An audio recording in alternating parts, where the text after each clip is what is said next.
Hello, everybody. Happy Saturday. It's so good to see you all. I hope your weekend is going good so far. Welcome back to another day of Avowed. This will be stream number 3. We started playing this game when it launched in advanced access on Thursday. We had a super long stream yesterday. We went for 5.5 hours yesterday. I was just having so much fun. I never wanted to stop. Today will be probably be more of a regular length stream, around 3 hours or so, but I'm very excited to dive back into the game. If this is your first time seeing Avowed, welcome to the newest RPG from Obsidian. This is a game that I've been looking forward to for quite some time, and so far it is living up to all my expectations, which is always so exciting. There's nothing worse than when you're looking forward to something and it just lets you down. So far, Avowed has lived up to all my expectations, if not exceeded them in some aspects. I'm really enjoying it so far. I'm having a lot of fun, and perhaps most importantly, it seems like you guys are enjoying it too, so there's nothing better than playing a game that I'm really excited about and you guys are really excited about too, and being able to share the journey with you guys. So for those of you guys who have stopped by at some point during our Avowed playthrough over the last couple days, thank you for being here. If today is your first day, welcome. I hope you like what you see, and I'm very excited to hop back into the journey. As a brief summary of where we're at, we are an envoy of the Adir Empire who have come across the sea to the Living Lands, which is a place that the Empire is trying to get a foothold into and maybe colonize a little bit. That's obviously being met with some resistance by the locals, which is its own thing. But one of the main reasons we were brought over here is because there's some sort of weird affliction traveling through the lands called the Dream Scourge. As a character with an arcane scholar background, I'm obviously well versed in the arcane arts, and so the king thought it might be a good idea, or the emperor thought it was a good idea to send me over to the Living Lands, see if we could figure out what was going on. We barely got into our investigation of the Dream Scourge before we were murdered. That's right. Within the first 5 hours of the game, we got killed. We came back to life because apparently there's someone up there looking out for me. We are a godlike, which means that we have a patron deity who sort of watches over us. And before we could die fully, my deity said nuh-uh and sent us back. So we're currently doing something pretty cool, pretty unique. We are investigating our own murder. We're trying to figure out who killed us.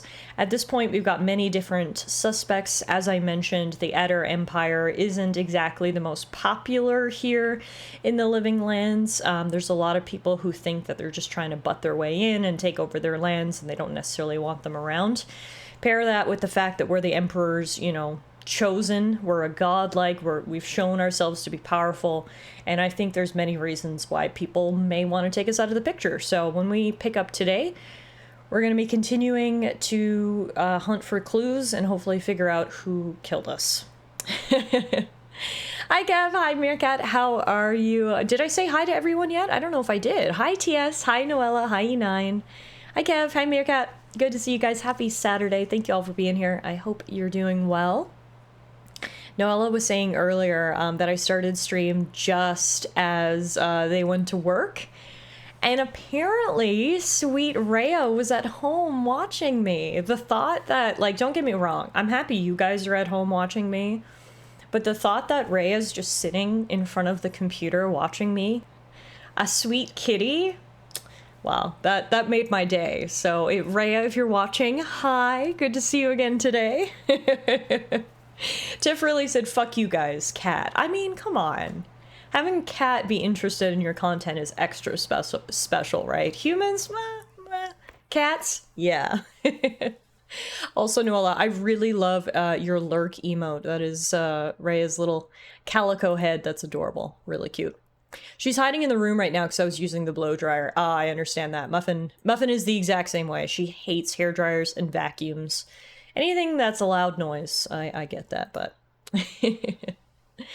Are we gonna stream for 7 hours today? I don't know. I don't know if I have it in me. I was actually, pretty tired yesterday after stream, and I was like, I wonder why. And then I was like, oh, because we streamed for, almost 6 hours. That would probably tire anyone out, so... I think it's gonna be more like a 3-hour stream today, but, we'll see. You drive a hard bargain. 8 it is.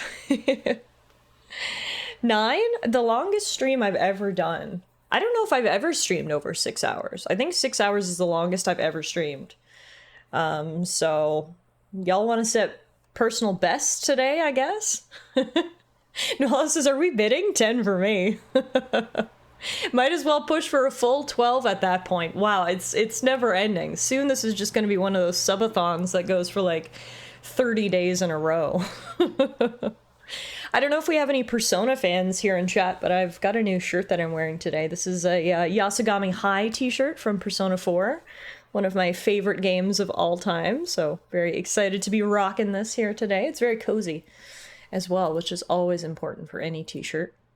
The longest subathon on Twitch has gone on for literal years. I think it was 3+ years the last time I saw. What?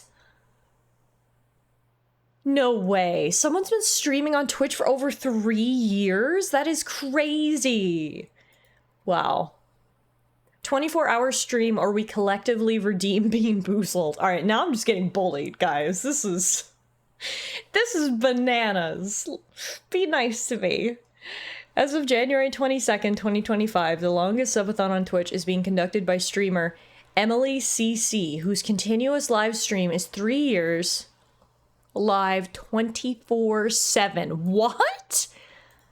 Yo, can we get a round of applause for Emily? Girlie has been live for 3 years? Wow. Wow. What the hell is Emily eating? Because she has energy unlike anything I've ever known. So, like, in 3 years, she's never, like, left her house? Or if she does, I guess she brings chat with her? 3 years of DoorDash, I guess. Yeah, wow. I'm, like, really interested in the logistics of that. How often is she on the stream itself? She does the sleeping breaks and stuff like that, but that's still bananas. That is, no matter how you spin it, that's still really crazy. Wow. Also, she hasn't had a power outage in 3 years. She hasn't had to, like, update her computer or, like, she hasn't had to move. Wow. Emily's got more stamina than I ever will. We'll just leave it at that. Wait, who are we talking about? Yo Mama. Yeah, Yo Mama's actually been live on Twitch for 3 years. I watch her live stream every night before bed. Couldn't even do that with a straight face. I almost choked on my tea. All right, how about we get Avowed up and loaded so we can hop into the game, and we'll take it from there.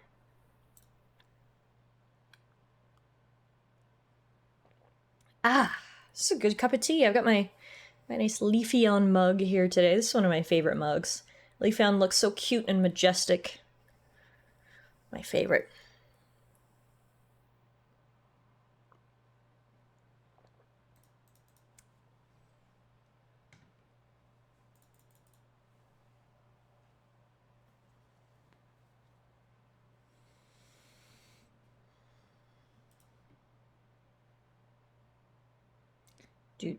Come on, generate those shaders. There we go. All right. Welcome back to Avowed. Let's continue our game. We are, according to my Steam page, 9 hours into the game. So we're well past the prologue now. Obviously still in early game, especially by RPG standards. I don't know how long this game is. It just came out. Obviously, I have no idea.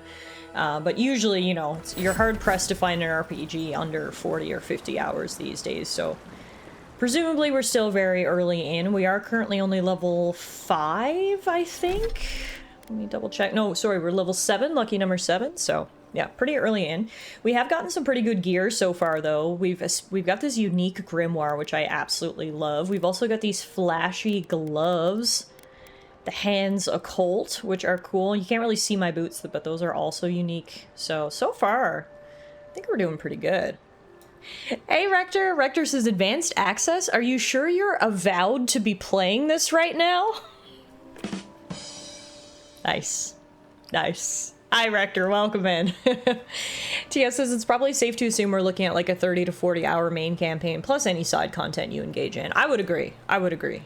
I feel like that's usually sort of like the base standard for a lot of these open world RPGs, so if they're not the boots with the fur, I don't want to see them. Well, that's why they're covered with my robes, because I didn't want to disappoint anybody.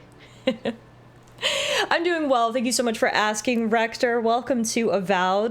This is a new game that we started on stream on Thursday, and I'm absolutely loving it so far. If you haven't had a chance to check it out yet, it is a new open-world RPG from Obsidian. I have built myself a very cool wizard character, and we're currently doing the most interesting of main quests. We are currently looking for our murderer. That's right, someone killed me, I came back to life, and now I'm trying to solve my own murder. So, today's quest has us searching for more clues about our assassin. Last night we spoke to an apothecary here in town who said that he sold the poison that killed me to a mystic. We may find more information at the Temple of Andra or the Claviger's estate. We need to enter Hightown through the gate to the north. Follow the road eastward until we reach the statue of Andra. So we need to investigate the area around the Temple of Andra and search around the Claviger's estate as well. I lived, bitch! Literally. Rumors of my death were greatly exaggerated. Well, thank you for the hydration, Meerkat. Let's head into Paradise Hightown.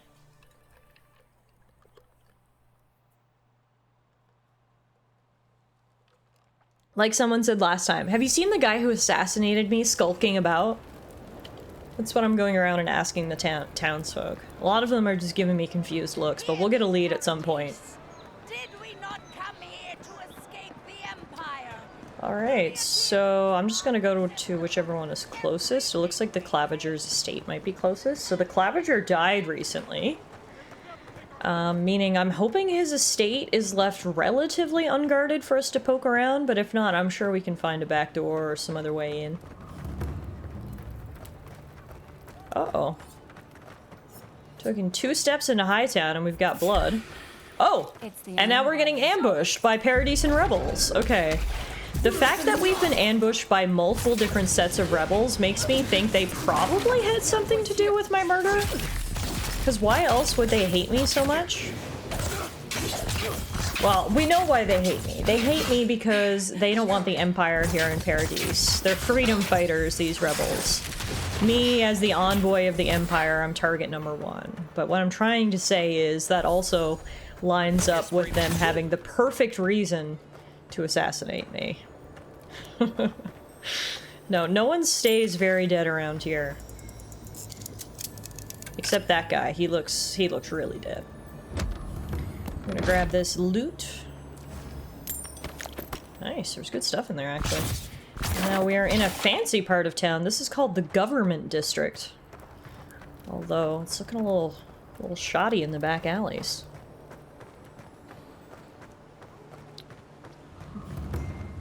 Street of the Gods. Oh wow, this place is real fancy. Okay.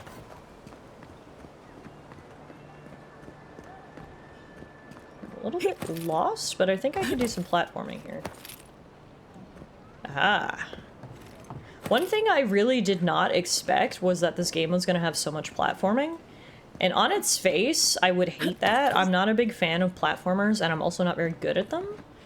But so far, it's been actually kind of fun to, like, climb around the city like this.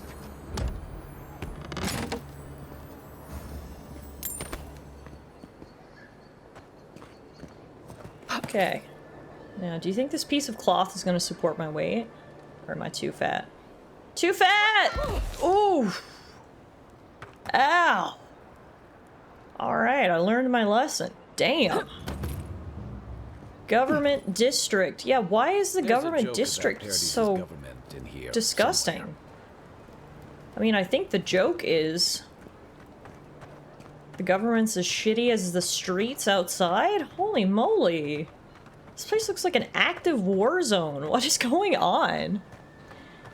I like how it's platforming, but not platforming puzzles. Yeah, no, it's very basic platforming, which is nice. I really thought they'd make a go of it. Okay, so this is the Claviger Amon's estate. So the Claviger is basically the governor of Paradise. He was the ruler of this town.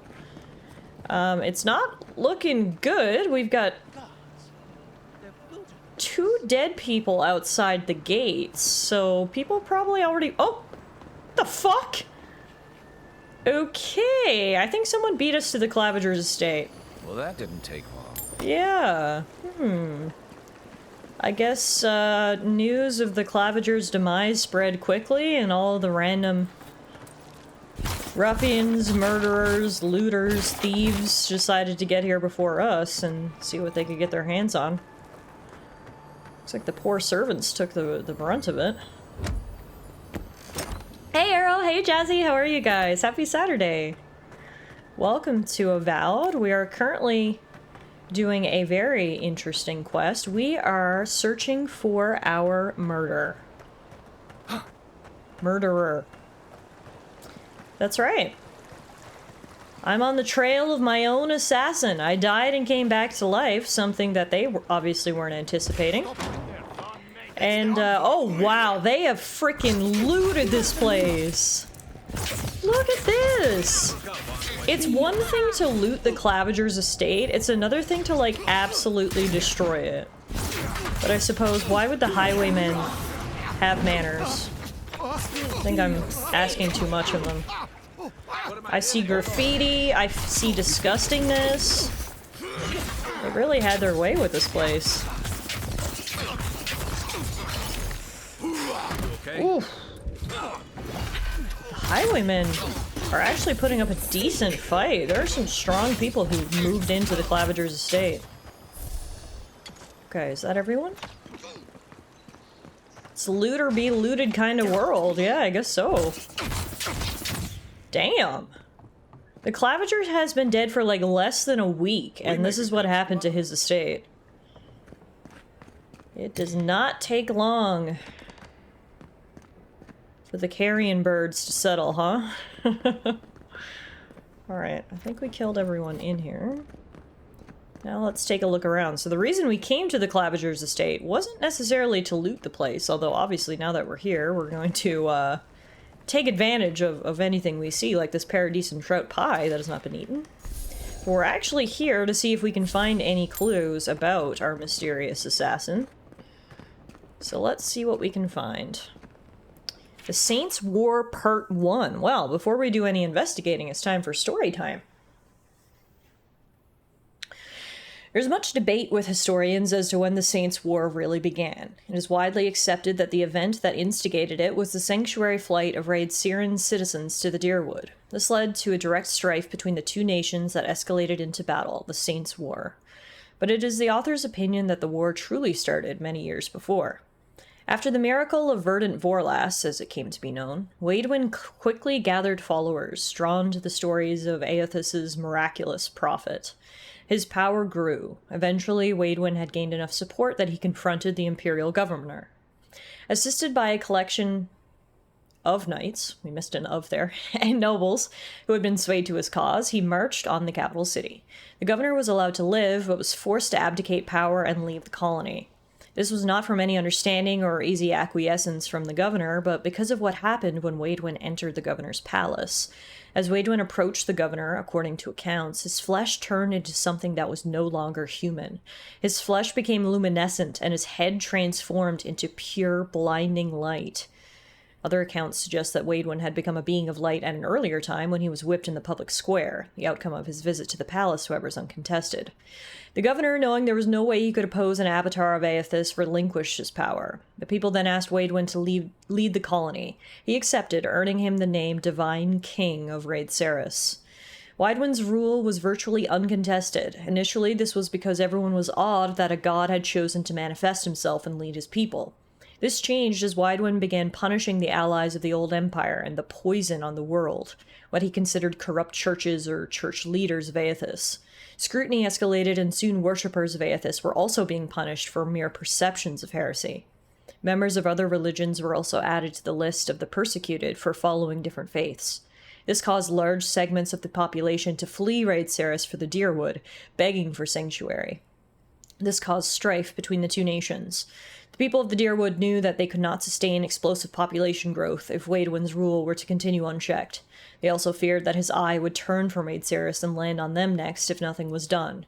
This was exactly what ultimately happened. An open war broke out as Waidwen moved to spread his dominion into the lands of the Deerwood.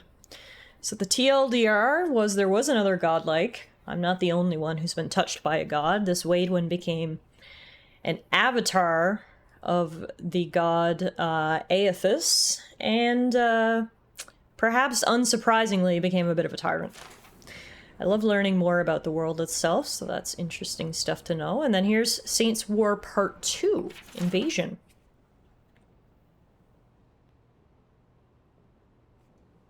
Waidwen personally led many of the battles during the war, exhibiting extraordinary supernatural powers.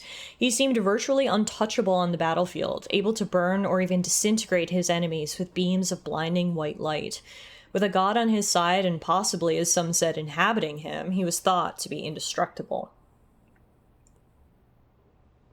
It appeared that he may have been, until the Battle of Halgot's Citadel. The people of the Deerwood knew they would lose the war if they could not at least slow Waidwen down. Engineers, priests of Magrin, and a few others working in secret, some say with Magrin's direct help, developed a weapon they hoped would be able to stop a god. 12 feet in diameter and filled with a variety of chemical and magical explosives, the bomb was rolled under Evendour Bridge. Part of the foundation was excavated in order to allow them to embed the bomb in the bridge itself, ensuring its total concealment. 12 Deerwooden men and women volunteered to stage an ambush at the bridge to keep Waidwen on it until the bomb could be detonated. The battle was short, bloody, and ultimately final.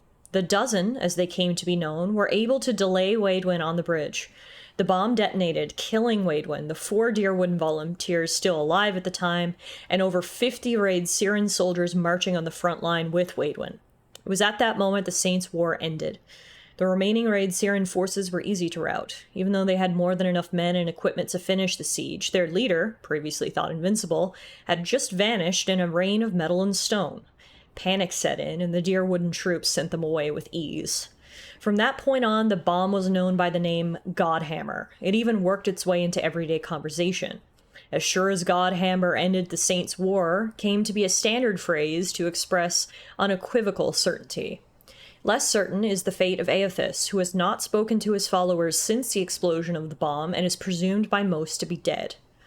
Lest some concerned citizens express their worry or other more industrious think they could reproduce the result, the author would put the thoughts from your heads. Since that time, there has never been another documented explosion of such magnitude, and efforts to locate the engineers and clergy responsible for the bomb have been entirely fruitless.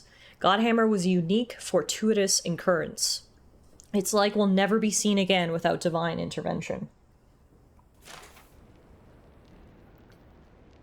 TS says that's a very American way to kill a god. Look, when in doubt, make it go boom, right? Clearly it worked. Ooh, Claviger's journal, second entry. Where's the first? Hang on, I want to make sure we didn't miss the first down here. Gotta read the journal in order, right? No. Maybe the first is in his study. Because I don't think we missed it. Did you keep your journal in the kitchen? Hey Malice, how are you? Happy Saturday. Oh. Once I got drunk and lost back here looking for the chamber pot. Aiming through the best parties. So, wait a minute. If you were looking for the chamber pot, does that mean you shit under here, Kai? Ah, there's the first entry. Okay. We found not only the first entry, we learned that Kai may have shit in the corner back here at some previous point. And we got loot. Malice says, so, a long time ago, they nuked a fire war god, Jesus, then lost the nuke tech. That's about the TLDR of what we just learned about the Saints' War, yes. And now, let's read the Claviger's journal, shall we? I'm not sure why he would split his journal into multiple pages and hide them in various places around his estate, but anyway. Aedir has kindly offered to set up an embassy in Paradis. By kindly, I mean they landed on our shores without notice, and by offered, I mean their soldiers occupied a building in town, keeping an eye on these developments. Okay, that's interesting. I never knew if, yeah, we were sort of invited here, but no. Looks like we, as the Empire, just sort of forced our way in, and the Claviger couldn't really do much about it, so that kind of checks out. Let's see. what the second entry says. Ambassador Heelgard promises that all he wants is a diplomatic relationship with the living lands. But Inquisitor Ludwin, she wants a gallows, public executions, and secret interrogations. I don't know what to make of our new guests. Sometimes I feel like a stranger in my own city. Yeah, we need to meet this Inquisitor Ludwin, because Ambassador Heelgard seems like a very reasonable man, but everything we've learned about Inquisitor Ludwin and her paladins makes her sound like a ruthless SOB, so... I'm starting to see why Eamon was going gray all of a sudden. Yeah, he certainly had a lot of irons in the fire. Alright, we don't have the Claviger's estate key, but I do have 3 lockpicks, so we can open this door. If there's anything worth finding, it'll be in here. If there's anything left, Jesus. They ransacked the place. Up here we've got Glanfathen Customs. We'll just add that to our journal for now. We can perhaps read it later. He's got a lot of wine and alcohol. I'll drink that. May as well get rewarded for breaking into this guy's estate, right? More wine? Oh my god. And a giant rusk snout sausage. Nothing better to eat after drinking 3 whole jugs of wine than like a 2-foot-long sausage. Perfect. Hold up, this place has been looted by highwaymen, but there's booze left over? And cheese. Clearly they didn't have their priorities in order. This door was locked, yeah, but they must have gotten in through the balcony, because... unless Amond was into graffiti and leaving place an absolutely mess, I think someone was here before us. Cozy. Health potion, Claviger's journal 3rd entry. According to Heelgard, it's in our best interests to force the Animancers out of Paradise. Soul science offends the gods, and so forth. He promises security, stability, and law in exchange for this boon. When I visited the Animancers, I found them already packing equipment into wagons bound for Fior Mesa Verno. I wonder what they know that I don't, these noble rats who flee a sinking ship. I'd check those drinks for poison if I were you. It's a little too late, because I've already downed 3 jugs worth, so... whatever's gonna happen is gonna happen, I think, at this point.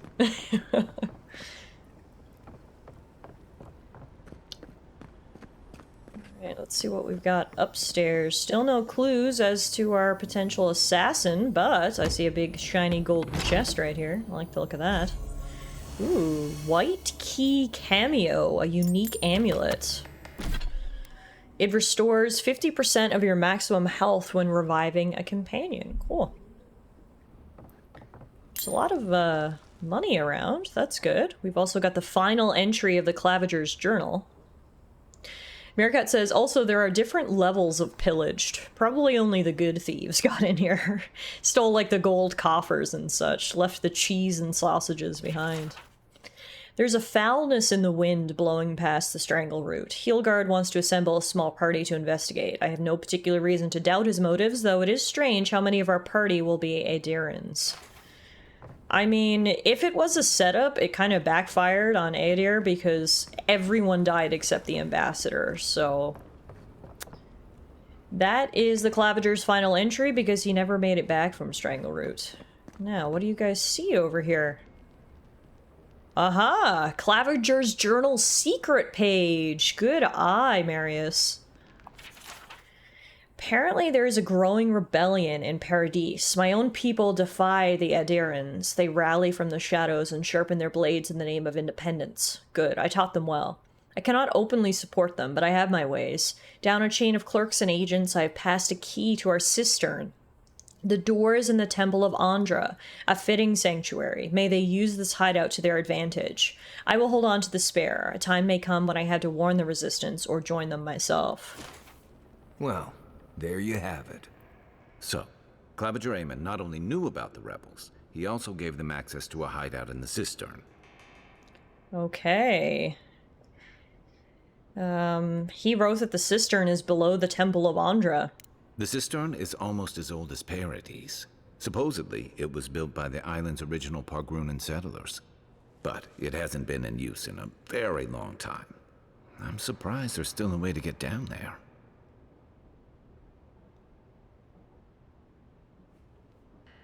Okay. Good place for They're hidden real? ways. It's just below the city, where the people and patrols will never look. Okay. Something tells me these rebels won't go quietly, though. Maybe we should bring reinforcements. I bet Heelguard would be happy to spare some of his guards if we ask nicely. They'd only slow us down. Besides, any fighting we do in the cistern will be close quarters. On to the Temple of Andra, then. It's east of here, just across the canal, in the plaza with the big statue. How do you know this lore, Kai? It seems very odd lore to know. Yeah, I don't know if I disagree with you there, Meerkat. I really hope Kai isn't working against us, but I've got a weird feeling in my tummy. Do you think maybe he's one of the rebels? If he is, hopefully he's had a change of heart and now he likes me at least? I don't know. Hey, Nonman, is that a dwarf? I really want to play a dwarf. Hopefully Obsidian will add support for more races later.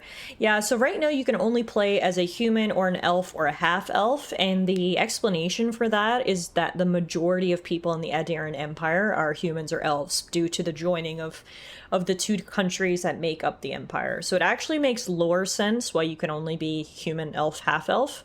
However, as you can see, there are so many cool races in this universe that it is a little unfortunate you can't play as any of those. I don't know if they'll add it in the future. If not, I'm sure there will be mods to allow you to play as a dwarf or something else. Okay, I guess we're done here. And now we're gonna head to the Temple of Andra. Kai does like me, yes, that's right. So even if maybe his initial plan was something different, I'd have to hope that the relationship that we've built over the last couple of days adventuring together has at least changed his mind on what's going to happen, because I agree with you, Meerkat. Kai is acting a little bit suspicious right now.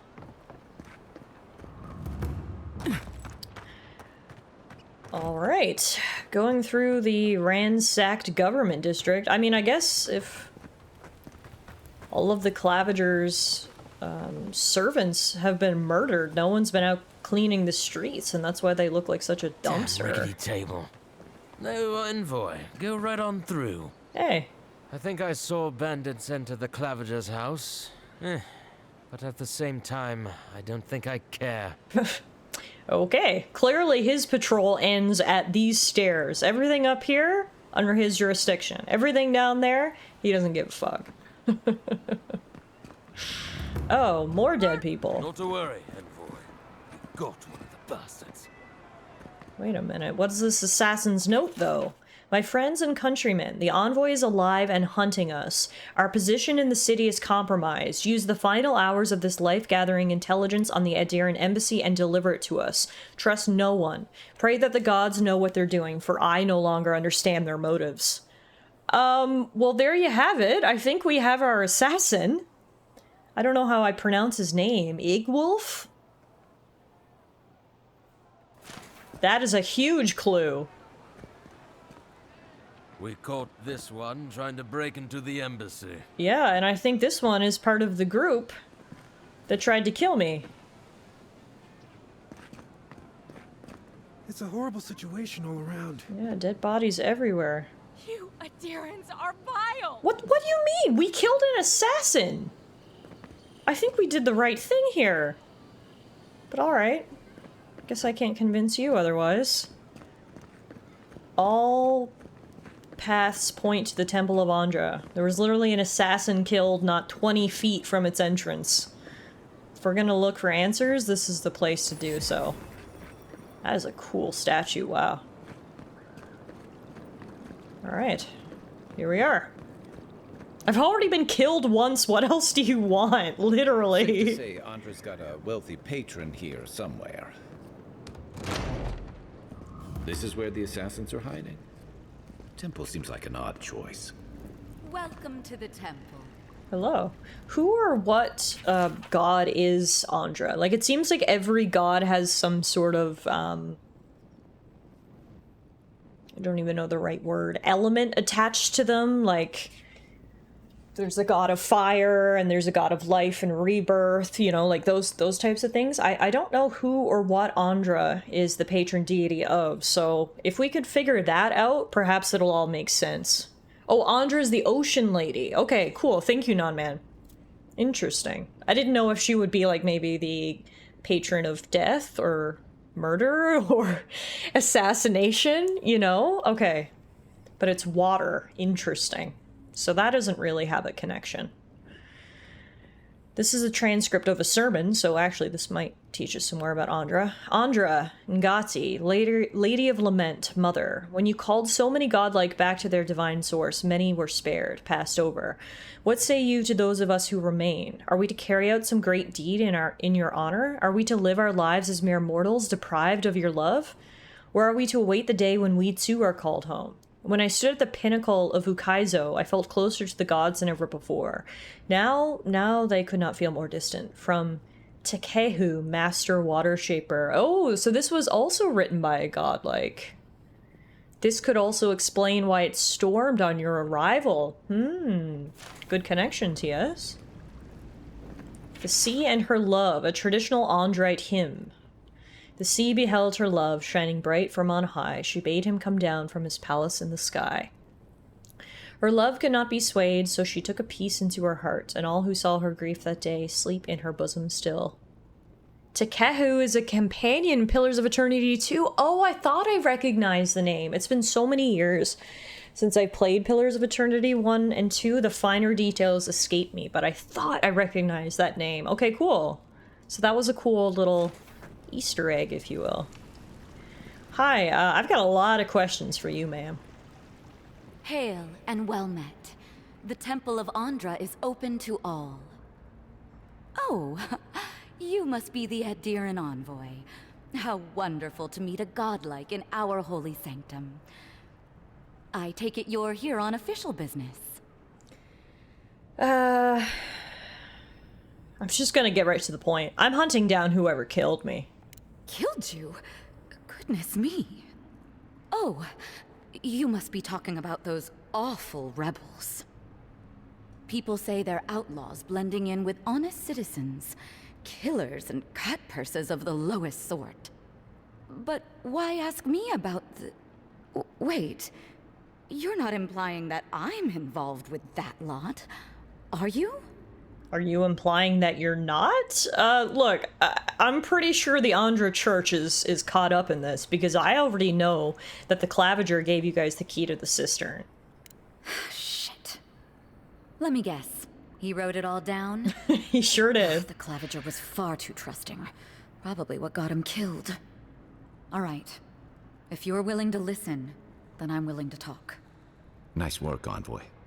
Yes, I'm with the Resistance. We have a responsibility to defy your empire, to protect our way of life. For some of us, that means hiding in plain sight, passing messages between contacts, playing a role. For others, it's kill or be killed. Well, it didn't take long for her to cut to the chase, did it? Oh, those awful rebels. Wait a minute, the Claviger wrote everything down? All right, my cover's blown. Honestly, I appreciate her just dropping the act that quickly instead of dragging me along. Look, I get it. I understand there's a whole political thing going on here. You don't like that the empires just arrive and are starting to take over the place. I get it. I'd probably feel the same way. What I can't reconcile with or understand is why someone murdered me. Just tell me who killed me, and I'm gonna go settle my score, and then you guys can do whatever the hell you want. If you're so eager to die again, the one you want is downstairs in the cistern. No doubt sharpening his blade. The door is on the wall to your left. All right, you don't need to be such a dick about it. Look, if you're smart, you can go turn yourself in to the authorities. And why would I do something idiotic like that? Steel Garrote might show leniency if you actually turn yourself in, because from what I've heard, they're not the lenient folk. Will they? I have my doubts. Fine. I'll contact the embassy myself. Maybe this doesn't have to be the end. Well, at least she was kind of reasonable. But we are definitely on the right track. Now, let's go find my killer. He is downstairs, that is confirmed. There's a smuggler report. Our woman got caught smuggling her goods into the city today. That goddamn Adaran envoy lent their aid to the laughably incompetent guard that was tasked with the inspection. Oh, do you remember this? There was a guard at the front gate who asked us to help with the inspection of a merchant's goods. And the merchant had a bunch of grenades tucked under her rugs. Interesting. That's cool. I like when your actions actually have consequences in games. And they're acknowledged like that. That's pretty cool. So she was in fact a rebel, and they were pretty pissed off that they didn't get their shipment of grenades because I intervened. Hi, Kirky. Good evening. Happy Saturday. How are you, my friend? Welcome back to Avowed. We are currently on... Stale air, thick darkness, and a smell that peels your eyes back. Reminds me of home. I don't want to know where you No, lived I before just this. skipped the bath. We're currently on the trail of our murderer, and I think we're getting pretty close. It is about time we confront the person responsible for shooting us in the stomach with a poisoned arrow, just as we made our first steps into Paradise. Hey Nick, how are you? Hello, happy Saturday. I'm doing really good. Happy to be here playing some more Avowed with you guys today. I'm absolutely loving this game so far. We've played a bunch over the last few days, and I'm ready to play more today. Thank you guys for being here. I hope your weekend is going well. We're gonna kill some rebels. Alright.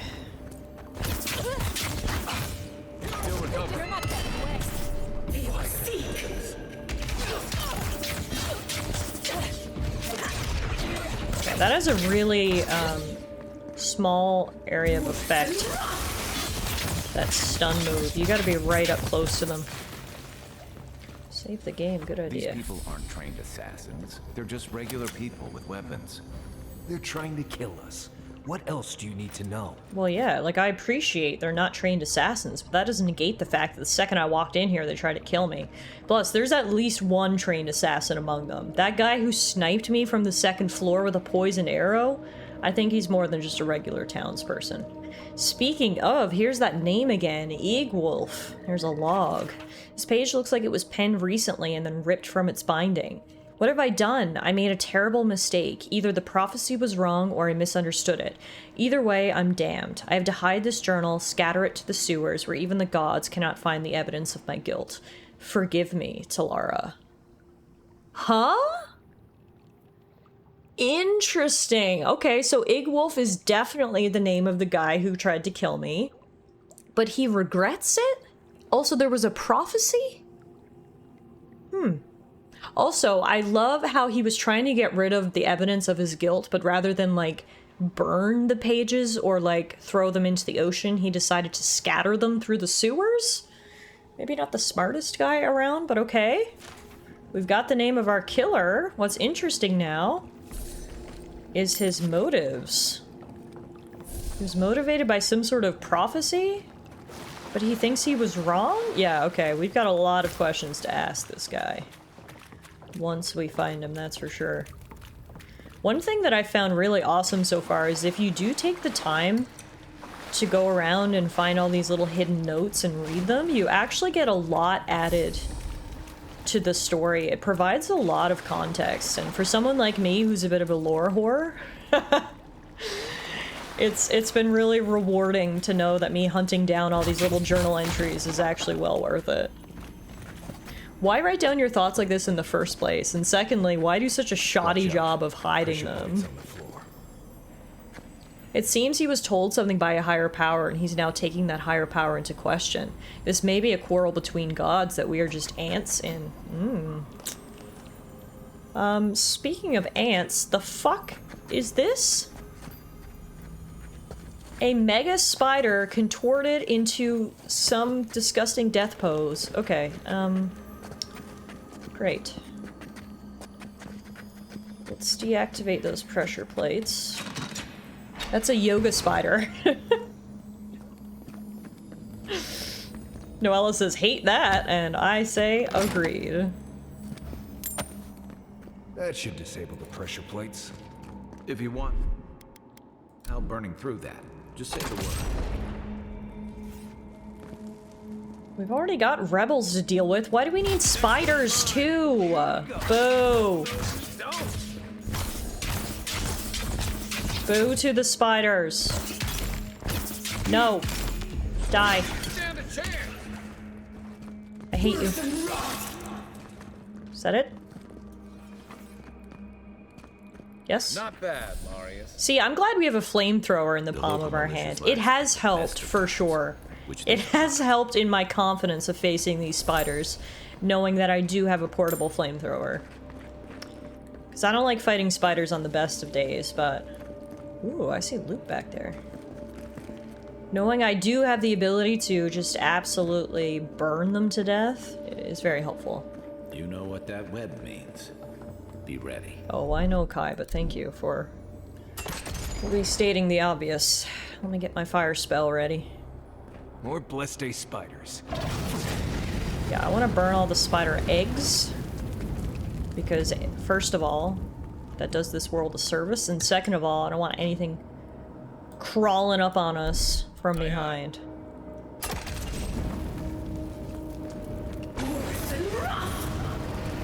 Burn it all! Exterminate! Ready, aim.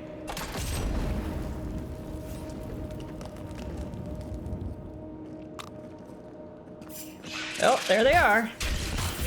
And there's another big one. Time for that flamethrower. Gotta love being a mage at times like this, right? Ah! There's one behind me! See? This is what I knew was gonna happen!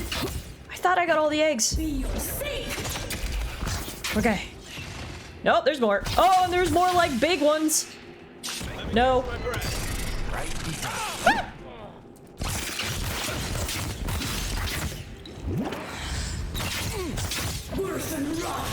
Burn it, burn it, burn it, burn it, burn it!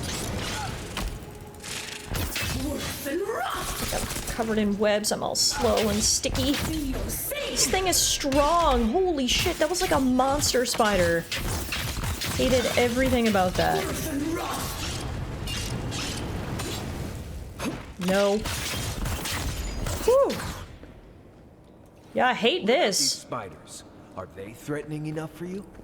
The spiders are just trying to survive. Maybe these people are too. Guts. Not this sucker again. I sense a Marius lecture coming. Yeah, the fact that Kai's so sympathetic to the rebels makes me think there's definitely some sort of connection there. I like that Marius has my back, though. He's like, these people tried to kill Tallara. Can we focus on that, please? I'm like, thank you. Finally, someone's thinking about me. Hopefully that's the end of the spiders, because my food is done. Hopefully. As if the rebels didn't already piss me off by, you know, literally killing me. I'm extra pissed off that they're making me go through the spider's den to get to them. Looks like the spiders may have actually taken down a few of the rebels, so...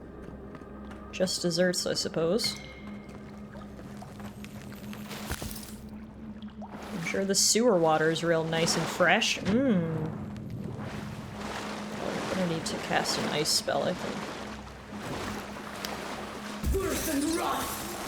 Nice. Whew. Alright. I also like how my grimoire is apparently waterproof. Doesn't matter how many sewers I swim through, those pages are looking fresh.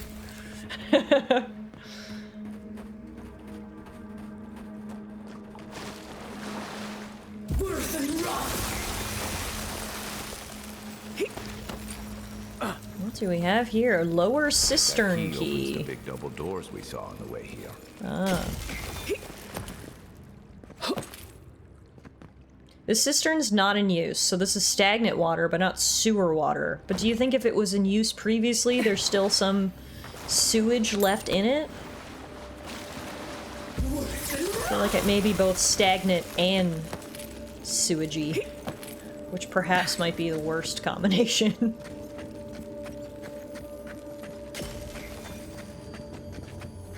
On the bright side of crawling around in a cistern, there is a lot of loot down here. Apparently, a lot of people like to hide their valuables in this. Remember that time in Emerald Stair?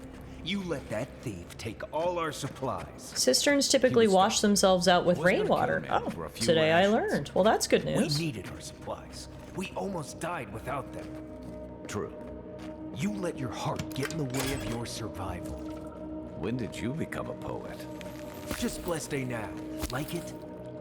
Still needs work. I forgot that Kai and Marius have history. They've apparently done some jobs together before and haven't always seen eye to eye, as you can hear from their banter. Alright, guess we're gonna have to jump in this water again. Gross.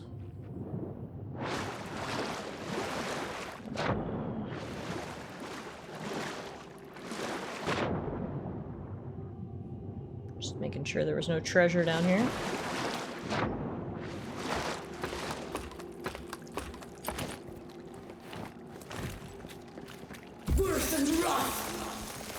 Cannonball!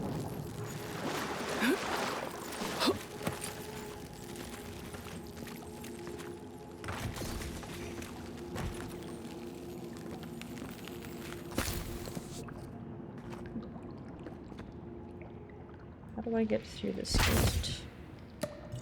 The little icon looks like ice magical door? Oh, interesting.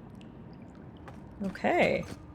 So different barriers have different ways of breaking them. You have to keep an eye out for the little icon. Alright, cool. We're back to where we started. This is where we saw those spiders at first. And now that we have the key, we can open these double doors and go further in.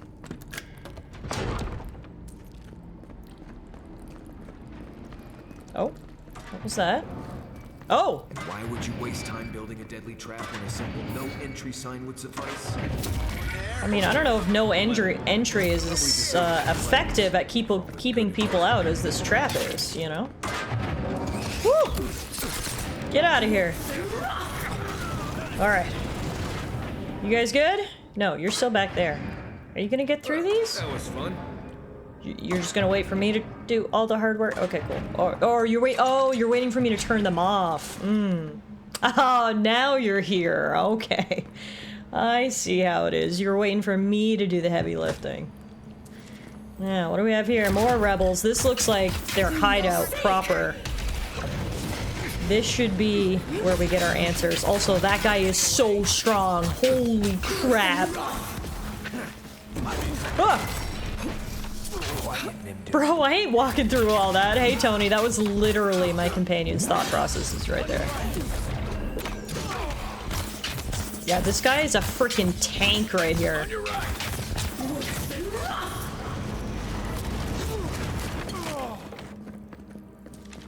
Is he down? Nope, not yet. Wow. Good one. You have more up here? Careful, Kai, I'm gonna blow this up. Or not. That one through, did he? Had a little You're bit still of mad about that thief. aim assist We there. made it back to town, even without our supplies. Couldn't even Not the hit blessed the day exploding point. barrel. You see a threat, you stop that. You don't give it your rations. You think everyone's out to get you. This is why you don't have more friends. I do love companion banter in games. I always like knowing that my companions are interacting with each other and have their own opinions and thoughts of one another, especially when they have history together like these two. I really enjoy just listening to their banter as we go through here. Alright, looks like we cleared all the rebels in this room. I unfortunately can't open this chest because I don't have any lockpicks, so... Oh! Speak of the devil, that guy that I incinerated had a lockpick. Yay! Wow, there's a lot of good stuff in there, so I'm glad. Took the time to double check for the lockpick. Alright, let's keep moving. Hello, rebels! I'm here to avenge my death! Not something you hear every day, I know, but normally your assassination target doesn't get back up and start walking around again, right? You could say I'm a unique case.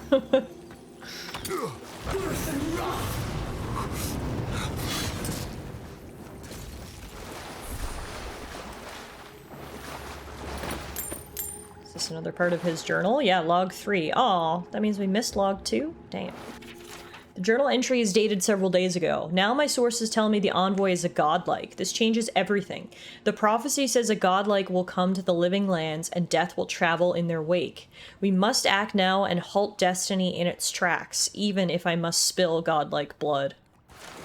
So that's it. That's the reason that I got killed, is because of some prophecy. It had nothing to do with me personally, or even the Adiran Empire, which I assumed it did. Looks like it was all because of some sort of prophecy. Interesting.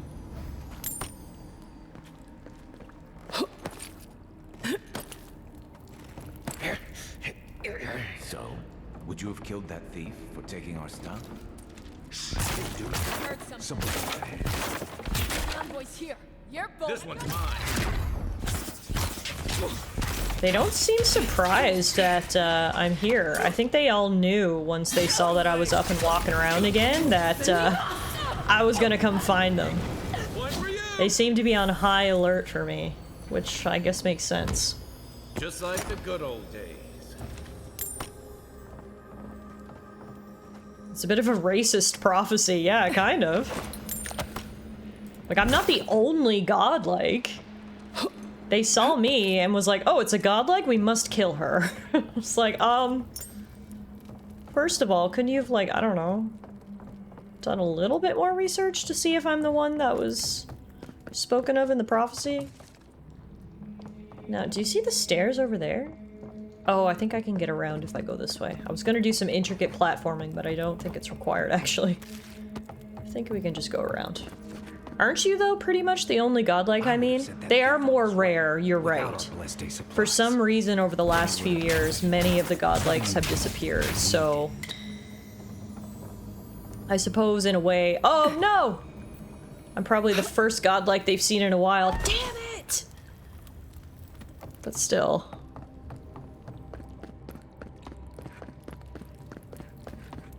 That's true. His message literally did say the envoy knows where we are and we need to scatter, so they are on the highest of high alerts. And they have been making it a point to tell us there's very few, if any, godlikes around. No, you guys all make good points. I'm still just kind of pissed, because, you know, no one likes being assassinated. You could say I'm holding a bit of a grudge, if you will, right?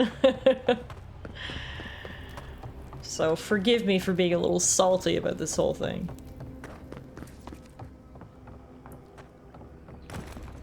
Wait a minute. Oh, I was gonna say, wait a minute, where did that treasure chest go? Okay. There we go.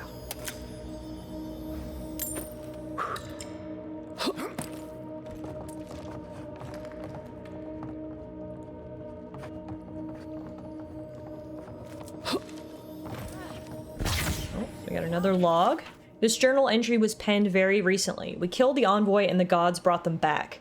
What does this mean? They must have some higher purpose and I am too unworthy to grasp it. I failed. Now they are coming for me, and what can I offer them but my apologies and my neck?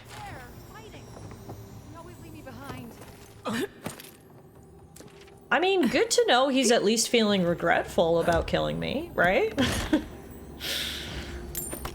We appreciate someone admitting when they're wrong and learning from their mistakes, but I'm definitely still pissed.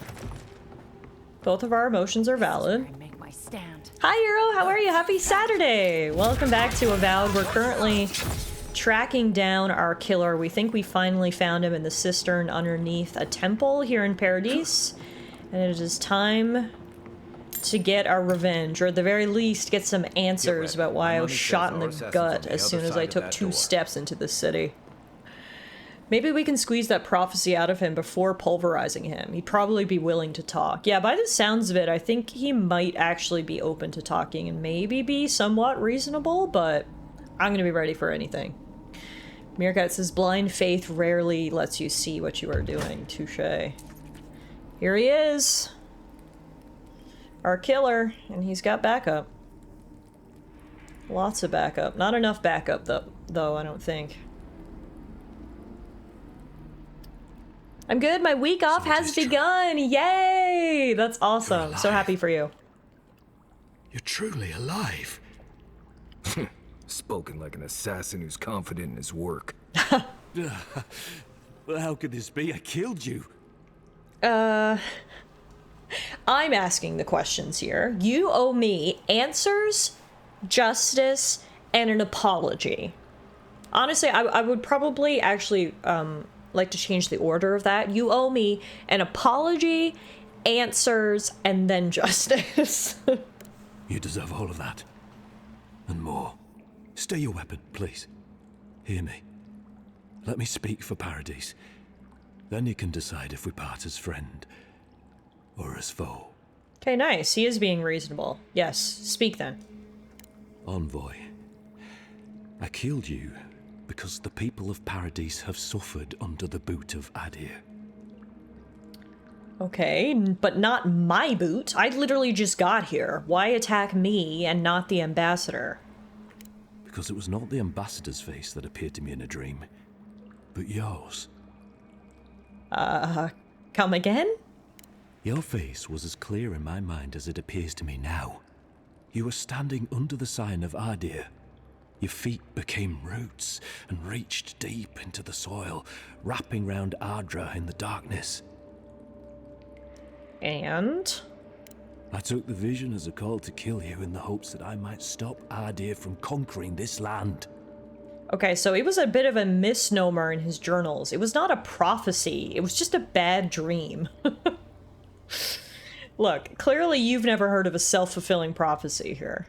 Perhaps higher education would have given me pause. Stay by hand. Perhaps not. I cannot imagine what the gods want for us, but you are at the center of it. The proof stands before me. There's definitely something. It's written all over your face. The only thing standing before us is a bunch of well-armed people. Let's take this slow. No sudden movements. The gods aren't finished with you yet. Honestly, I'm salty, so I'm going with number 3 here. Great, thanks for getting me involved in your bullshit, man. You're not the first to have a divine purpose thrust into your hands, and I fear you won't be the last. I hope you do better things with this knowledge than I did. You have me cornered, but I will not hesitate to defend myself. Cowardice is not our way. My fate is in your hands. Do with it what you will.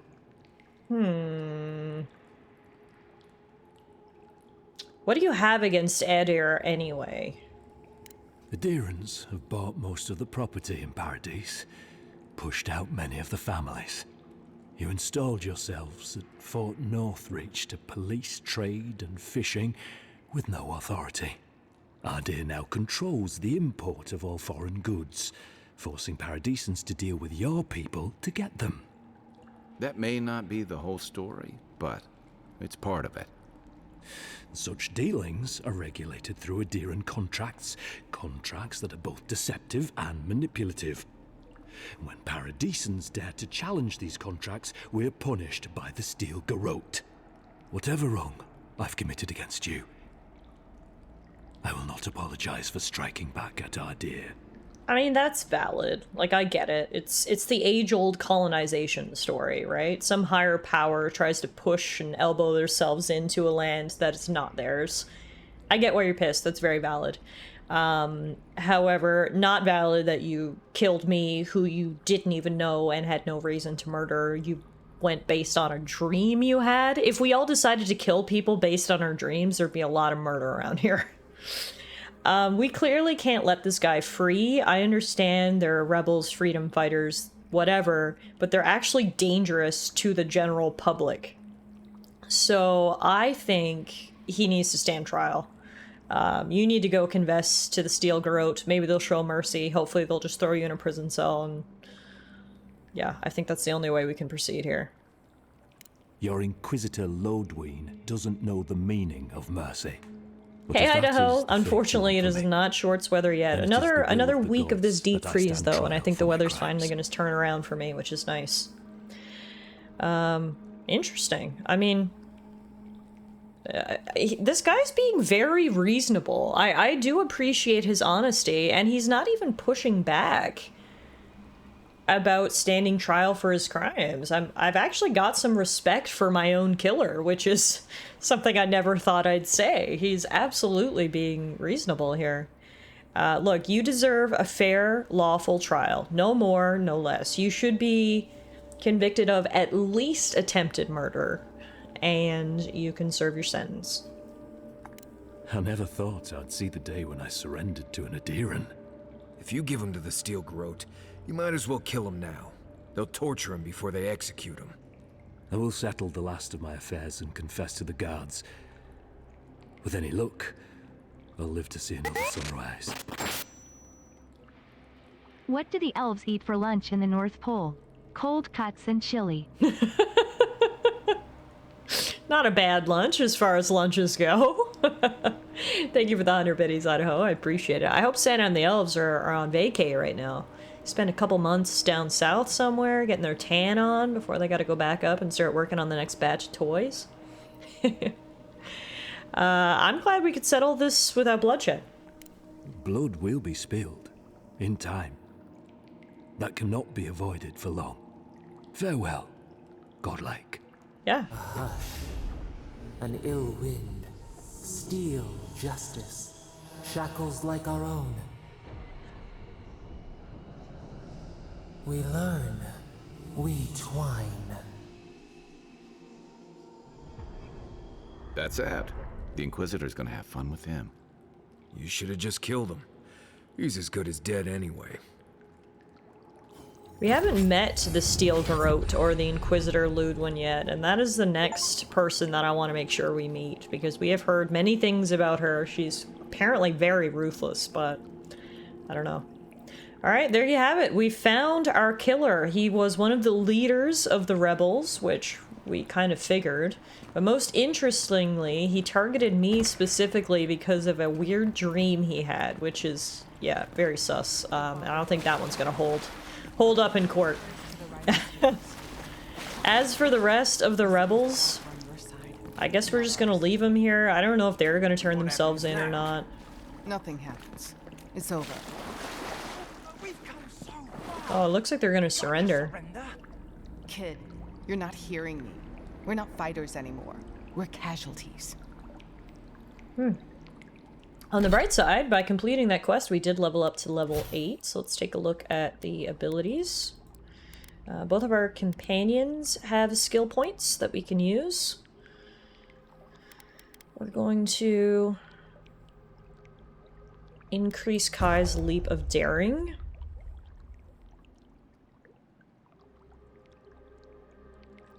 Let's do doubles the area of effect for leap of daring so he can taunt and draw aggro from even more enemies. Get them off our back. As for Marius, I don't even really care about Marius's active abilities. I gotta be completely honest. He's just a fellow DPS, so like he can do his thing, I'll do my thing. It's more important to make sure Kai is like loaded out, so I think I'm gonna actually just give him another passive ability on his attacks. Right now his attacks slow any hit enemies. And how about we also do exposing shots, so Marius' attacks reduce enemy damage reduction, so then we can do more damage against them. As for me, we also have a skill point. And I think I'm going to... Fireball! Let's be real. The only reason anyone ever wants to be a wizard is to one day be able to cast Fireball, right? Apparently Fireball is only a level 5 skill in this universe. We can now conjure a bursting sphere of fire that leaves behind deadly lingering flames and fire accumulation. Oh yeah. I don't even need to think about this. I don't need to look at any of the other skills. There is only one right answer here, and it's Fireball.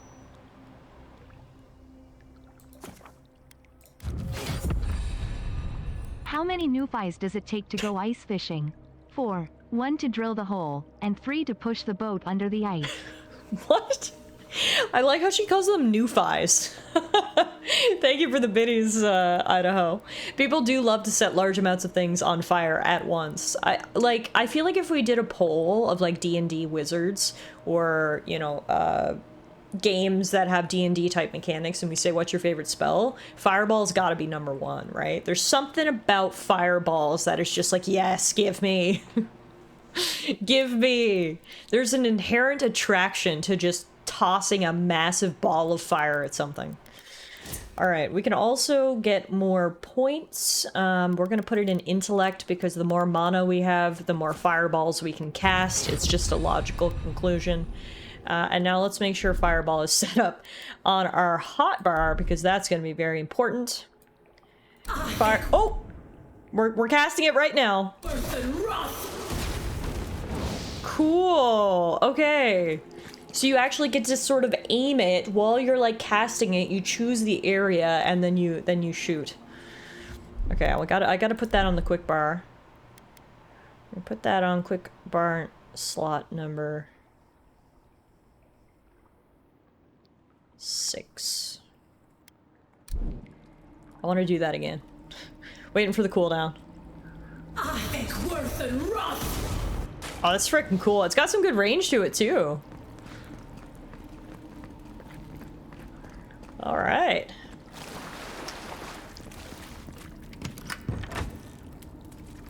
I think that's the way out of here. But before we go, I want to make sure we've looked around.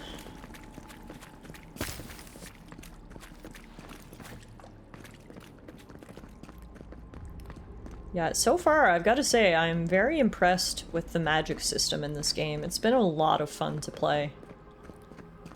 I feel like a very powerful wizard, which is always the goal, right?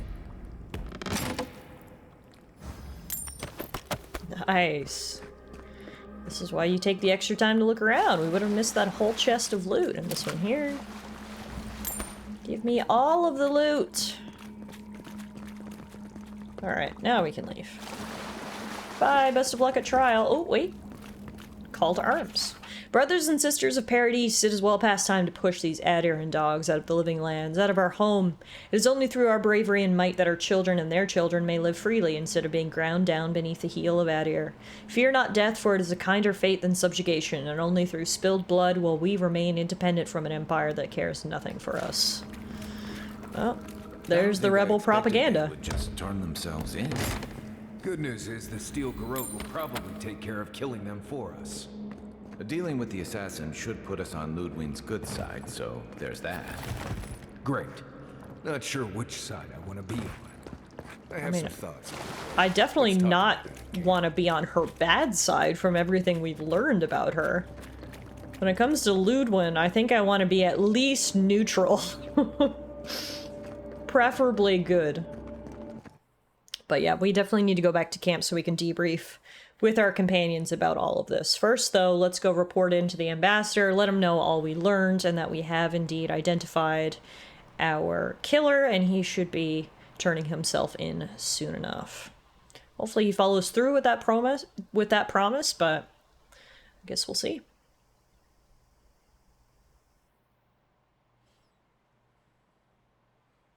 Depending on how hot the Inquisitor is, we may want to be on her underside. Who knows?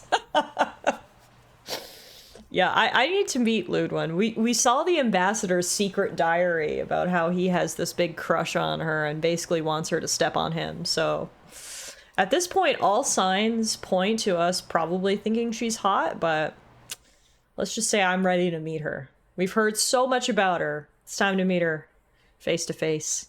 Hey, cute cats, how are you? Good to see you again today. Happy Saturday. Did you and your doggo have fun in the snow after? I hope so. I have hope in my heart, says DS. Also, this is the longest loading screen ever. Two Newfies are taking jabs at each other with jokes about being Newfies in a bar. Suddenly a patron in the bar gets offended by their antics. The two Newfies turn to each other and go, they must be visiting us from Ontario. Honestly, the fact that she pronounces Newfies makes the joke even funnier. Thank you for your biddies, Idaho. I appreciate it. What is going on here? My game hasn't crashed, because look, I can click through the, like, tooltips, and you can see the little loading in the corner, but goddamn! What is going on with this loading screen? You came up with that one on your own? Nice. Nice. Literally, what is happening? Just wait, I guess. Yeah, I don't know. We might be stuck on an infinite loading screen. I definitely think there's something wrong. Should I restart the game, maybe? Force quit? The game is still responding, but yeah, I mean, this can't be right.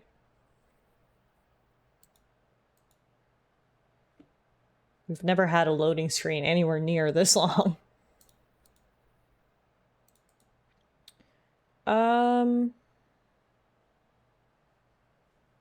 Okay, I guess I'll force quit the game. Hopefully it auto-saved. Because, yeah, that did look borked, I agree. Sorry about that. Let's try this again.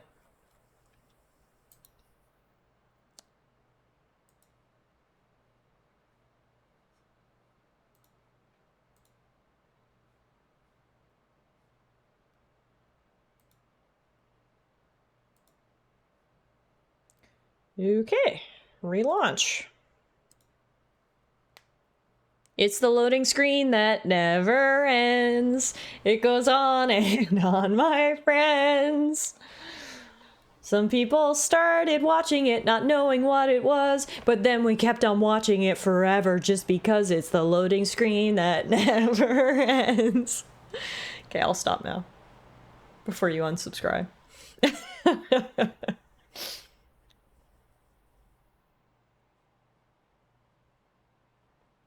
Alright, let's see where we auto-saved.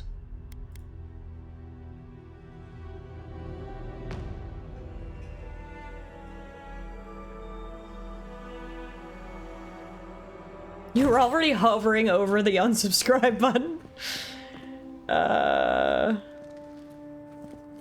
Wait, where the fuck? Oh, we're on the other side of the door of that we were trying to go through. Perfect. This is exactly where we wanted to be. Okay. We're coming back up through the temple. There's people here to pray. Looks like that lady did turn herself in, though, because I don't see her here. Wow. I'll give it to the rebels. They're people of their word. Alright. Back to the ambassador, I guess. That is a very cool stat, especially against this night sky backdrop with all those stars. That is really pretty. Alright, if we go straight down this town... Gods, what a mess. Not this one guy with the world's shittiest broom trying to clean up all the blood splatter. Also, I love how they still haven't removed the body. They're like, just brush around it, but... Wow, okay.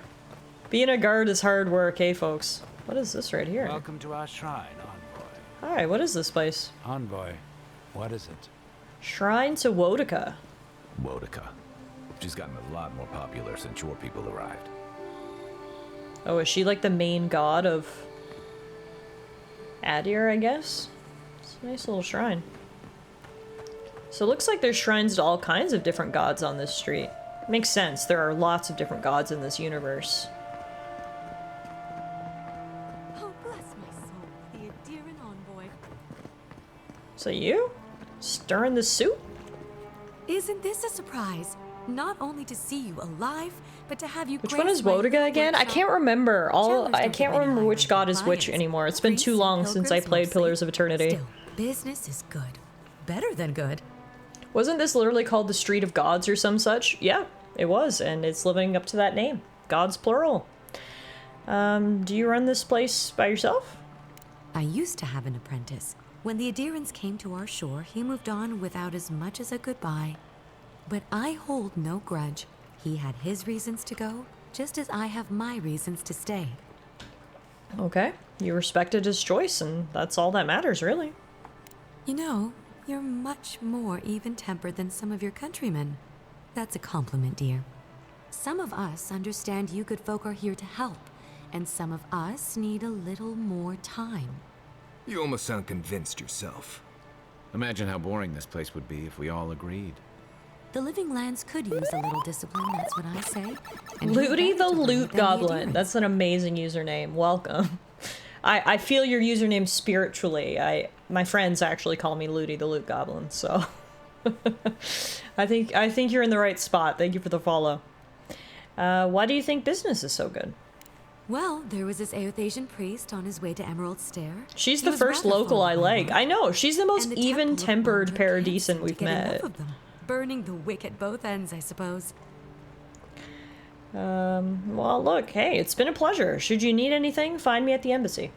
With the gods on my side, I won't need to, but I appreciate Like the attracts invitation all the like, same. Tiffy, I guess so. If you need to keep warm at night, Is help she yourself to single? some Mogren's Fury. It's I mean, growing in a pot just that over would there. be ideal. No charge, of course.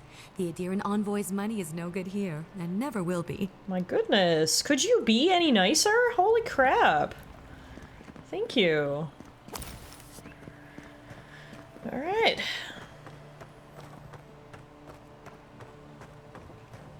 Hey, don't get around me. You're supposed to check in before you can... Ah, never mind. I mean, there's a bunch of different streets here. Like, obviously I could have gotten around you from some other path. I didn't even try to sneak. I literally just walked up by the governor's house and came around the other way. The Adirans have come quietly.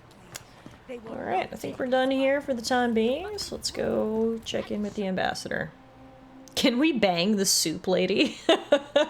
That's the question on everyone's lips right now.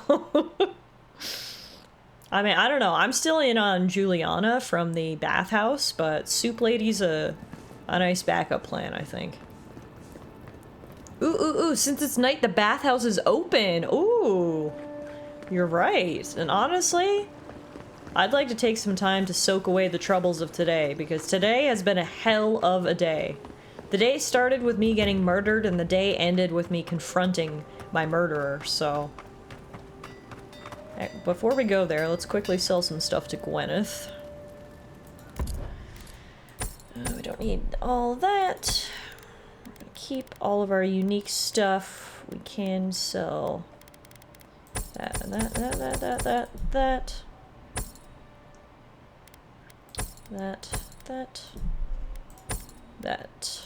that. These things. Perfect.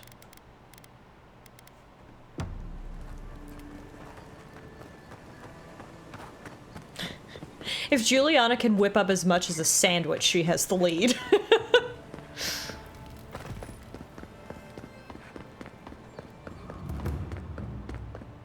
Oh, interesting. Now that we got rid of the Sparrow Hawks, or whatever the name of that gang was,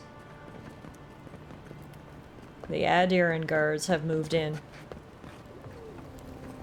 Don't hate that, that's for sure. The Sparrowhawks sucked. They were literally just bullies. Say what you will about Adir, but I think them moving in is better than what happened before. Hi, Juliana. I was just talking about you. Don't be a stranger. Oh, I'm never a stranger. Why is this place so empty? I guess that means... Oh, hello! I was gonna say I get the bath all to myself, but... I've got this handsome man who I can't really see because it's so dark in here, but... Hello! Why you got your shorts on? It's a bathhouse, isn't it? I say as I'm completely clothed in the bath. Just me and you here, huh? For a place this nice, it's surprisingly quiet. Wait a minute. Oh, what are these gross stains on the floor? I'm gonna need someone to get a mop in the back corner ASAP. Hey, MK, how are you? Happy Saturday. Hello. Oh, he's tired. Juliana, your place it's pretty boring. Oh, here we go. Hey, I thought we were just getting started. Where are you going? We've been over this. You paid for an hour. If you don't have the skates, I'm done. Come on. I'm a regular. You know I'll be good for it next month. Well, you've never gone back on a promise. And I did miss those hands. Bow chickle, wow, wow. Sorry, I'll get out of here. Yep. I know when I'm not wanted. Alright, looks like there's only one customer here tonight. I wish that painter would come by more often. But looks like they're having a good time. So anyway, good to see you, Juliana. If I didn't know better, I'd think you wanted to spend time with me. You've seen right through me, Juliana. I'll be back, don't you worry. Alright. Well, it is a quiet night in Paradise. I mean, honestly, with how things have been lately, everyone's probably pretty happy with a quiet night. The local bullies have been taken down a peg. The resistance element has lost a lot of its leaders. Things are pretty quiet around here tonight, and I don't know that that's a bad thing. Alright, let's go see the ambassador.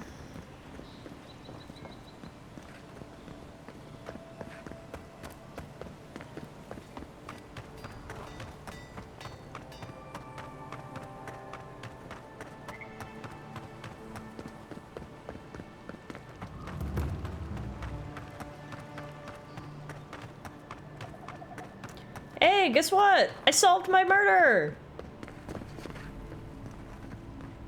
Aren't you proud of me? Good news. Oh, Envoy, you return. And you brought a friend. Ambassador Heelguard, at your service. Always nice to meet an Adiran who isn't trying to goad me into a fight. What of these rebels? The streets are full of rumors, but your word is the only one I trust. The assassin has agreed to surrender to us. Thank the gods.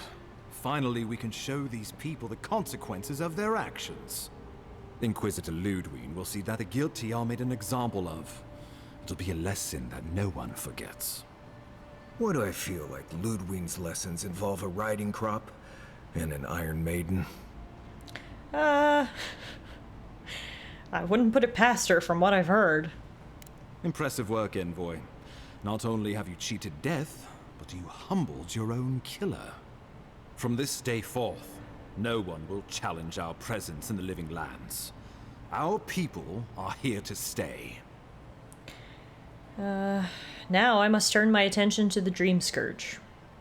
Indeed. Not a moment too soon.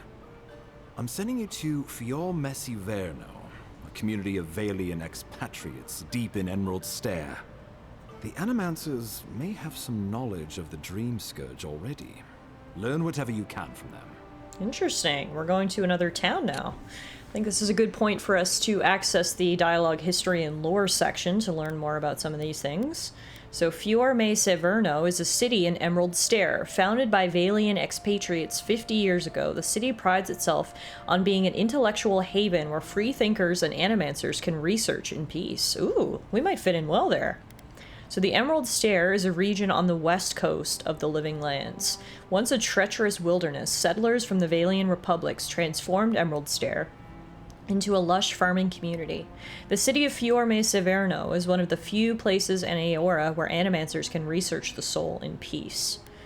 And let's learn about the Valian republics. They're a former colony of Old Valia in the Eastern Reach, having since claimed their independence and blossomed into a collection of wealthy city-states. Oh, okay, cool. They are ruled by the Songretta Ducala, a legislative body of dukes representing their territories. So, animancy is popular in the Valian republics. It is not popular in Adir. In fact, it is considered controversial, heretical, and too dangerous to tolerate in the republic, or in the empire, I should say. So, that's where some of the tension is going to clash. But as someone who is a scholar and a practitioner of magics, I would like to think I have a more open mind when it comes to animancy.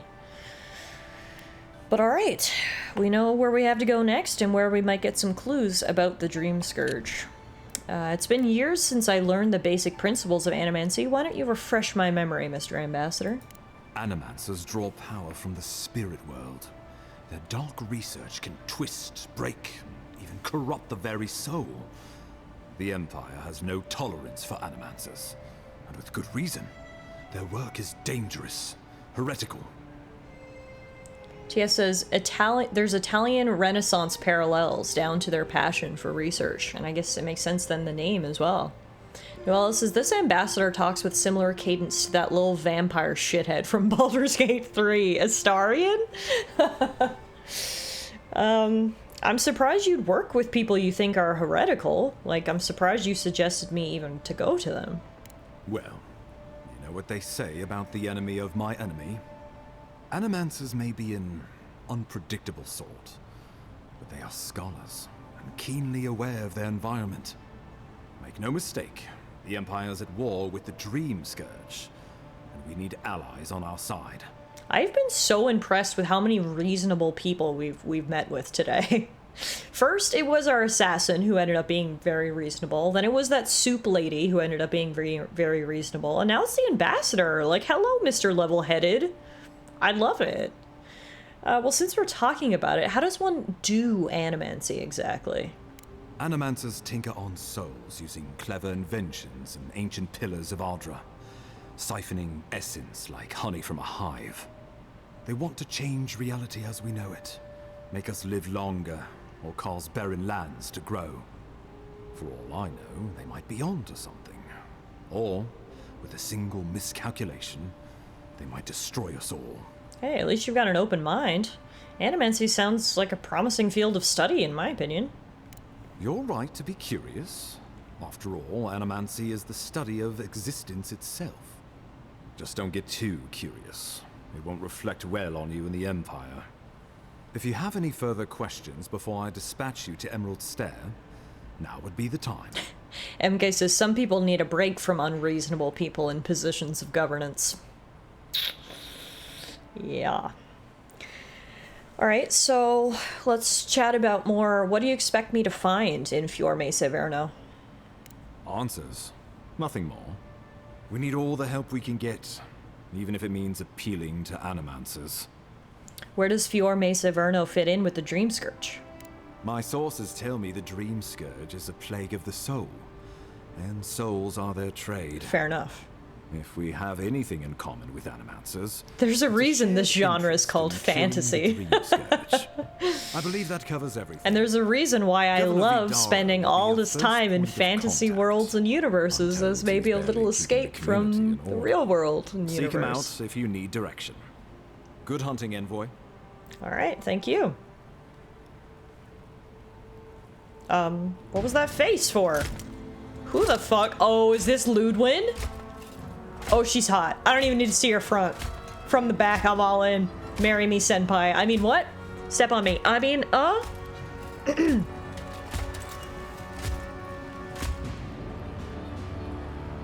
The bad bitch in the flesh. Okay, girl. An absolute queen. I'm assuming this is Ludwin. It is, yeah. Why? Tiff, calm down. You sound like me. It's because you've disgraced the Empire. Does someone get Alana spiky heels for Christmas? Keep her away. Is that, her? I think so. Inquisitor the lady Lude. we've heard so much about. So kind of you to join us. Hot damn. While you brood over the Dream Scourge, this island is coming apart at the seams. Stay your wrath. Allow me to present the Adiran Envoy, dispatched by the Emperor himself, to aid us in our time of need. I'm so glad we can finally put a face to the name, and wow, the face is more badass than I could have ever expected. The question is, what do you think she looks like behind that mask? Because all I can see is literal fire burning in her eye sockets. It reminds me a bit of the Vivek guards in Morrowind. Very ornate armor. Seriously, this armor could not get more ornate. I'm just gonna say, Inquisitor Ludwin, your reputation precedes you. As does yours. Let me deal with him, and I will get back to you shortly. I can't believe you troubled the Emperor to send an envoy. It's extra with a capital Haven't E. you done enough Noella to says she looks like my next wife. Under the circumstances, I thought it might be... Silence. I can see why the ambassador has a secret crush on her, that's for sure. Scourge. A mere fever and chills, leaving the real work to me. I mean, I hate to do it, ma'am, but I do disagree with you, there. I have seen for myself, I've actually experienced the horror of the Dream Scourge firsthand. It is much more than a mere fever and chills. We gotta stop it before it spreads. Yes, mistress. Even if that were to happen, the living will replace the dead. We will ship them in by the hundreds to fill the empty houses. God damn, she is brutal. Gods, Ludwig. I have scoured this island and faced the truths from which you cower. The Living Lands is on the brink of total collapse, and you have ignored the discontent in your own city. Our envoy brought the killer to justice and Paradise to order, which is more than you've done in years. With the help of a couple other people who shall forever remain unmentioned. We should be using this opportunity, not squandering it. What say you? Marius is like, for the love of God, I hope she doesn't look over my way. Do you think the ambassador's kink is getting, like, embarrassed or spoken down upon? Because it seems like that's all he's getting from Ludwig here. You know, I think the two of you would be stronger together than apart. And by two, I mean three. How about we just all be one big team, and maybe actually we could eventually cut the ambassador out of it, and me and you could be the two that we're talking about, you know what I'm saying? I've been saying this all along. He has a humiliation kink, 100%. To summon help from across the known world. If you're done eviscerating me, you'll be interested to learn I'm sending the envoy to the Animancers of Emerald Stair. You are ridiculous. Emerald Stair is under assault by the very wilderness it claims to have conquered. The Animancers cling to pride and tradition even as they dig their own graves. Like, is she completely rigid in her views and unwilling to bend or compromise, and maybe probably completely brutal to the point that she's unreasonable? Yes. Is she maybe the coolest character I've ever seen? Also yes. She has red fire eyes and a blue fire sword. Guys, come on. Ludwig is fucking cool. Ma'am, mistress, if I may be so bold as to make a humble suggestion to the lady, I could study the Animancers and observe them in their environment, because I'm, like, maybe kind of smart. Maybe. Only if that pleases you, mistress. That might do us some good, or it might lead you nowhere. I can't take the chance. Clearly, I've wasted my time with you, Ambassador. From now on, I will break the frontier on my own terms. You are free to disagree with my methods, but you cannot stop me. As for you, Envoy, farewell. The question is, are we ever going to get to see what's under the mask? The ambassador's face as she walked in was fucking I saw this in the dead top tier. He was like, I'm sorry, Envoy. I don't envy your position.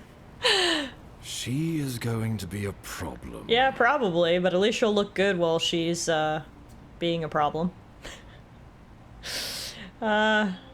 She's supposed to be on our side? Sometimes I wonder. Put her out of your mind. The Dream Scourge is more than enough for us to chew on, at least for now. Since Liviana gave you a clean bill of health, you're officially cleared to leave for Emerald Stair. Fair warning, Animancers and Adirians don't mix well. Their kind can be a tad unhinged. I know the type. We don't get out much. At least you'll have that in common, if nothing else. They're a fun bunch. Crazy, but fun. Wonderful. Now I have to keep a tight grip on my soul on top of everything else. Should you cross paths with Ludwig, well, try not to. I have no idea what's gotten into her. Safe travels. I'm told Emerald Stair is beautiful this time of year. Awesome. Looking forward to it then. We can head to the Eastern Gatehouse when you're ready to go to Fjord. Well, before we do that, I guess we'll make sure that we've done everything around here that we need to do. I also, before we do any of that, think we should take a little rest. Let's go outside of the city so we can set up camp and actually spend some time checking in with our companions. A lot has happened today. Can I help you? Ironic. No. Paradis clearly understands your intent. Okay, how long are you gonna keep following me? No, I should say, presumably this guy is a rebel. I thought you agreed to turn yourselves in. Careful, he could be a messenger. Or this could get interesting. Egwolf was one of many. Not all of us surrendered with him. My compatriots have observed your judgment. We have a message for you. We do not give second warnings. Consider this one carefully.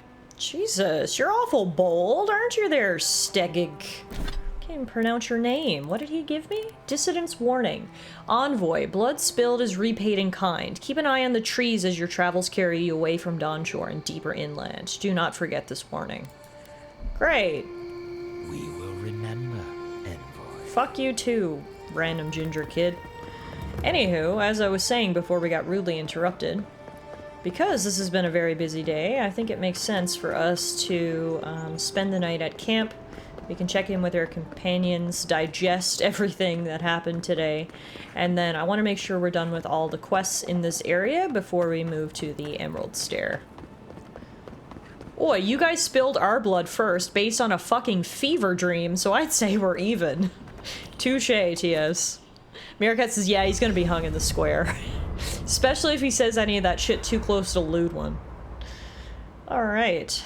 We haven't had a chance to speak much with Marius yet, so I'm interested to learn more about him. Before we chat with him, though, I assume his conversation is going to be much longer than the one we had with Kai, so let's start with Kai.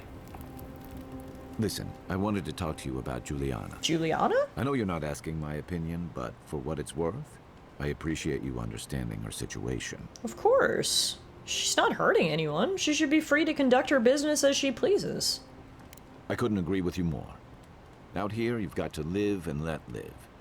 Principles are one thing, but you can't let them get in the way of basic decency. I wish more of your countrymen took that view. I mean, you seemed invested in that pair of Adiran outlaws that we helped. I'm sure you had your own reasons, but I'm glad you helped those two fugitives get to Thirdborn. A lot of people in your position would have left them high and dry, or turned them in. I mean, you really don't think much of Adirans, do you? Every one of your statement is, most people like you. I guess I'm changing your mind?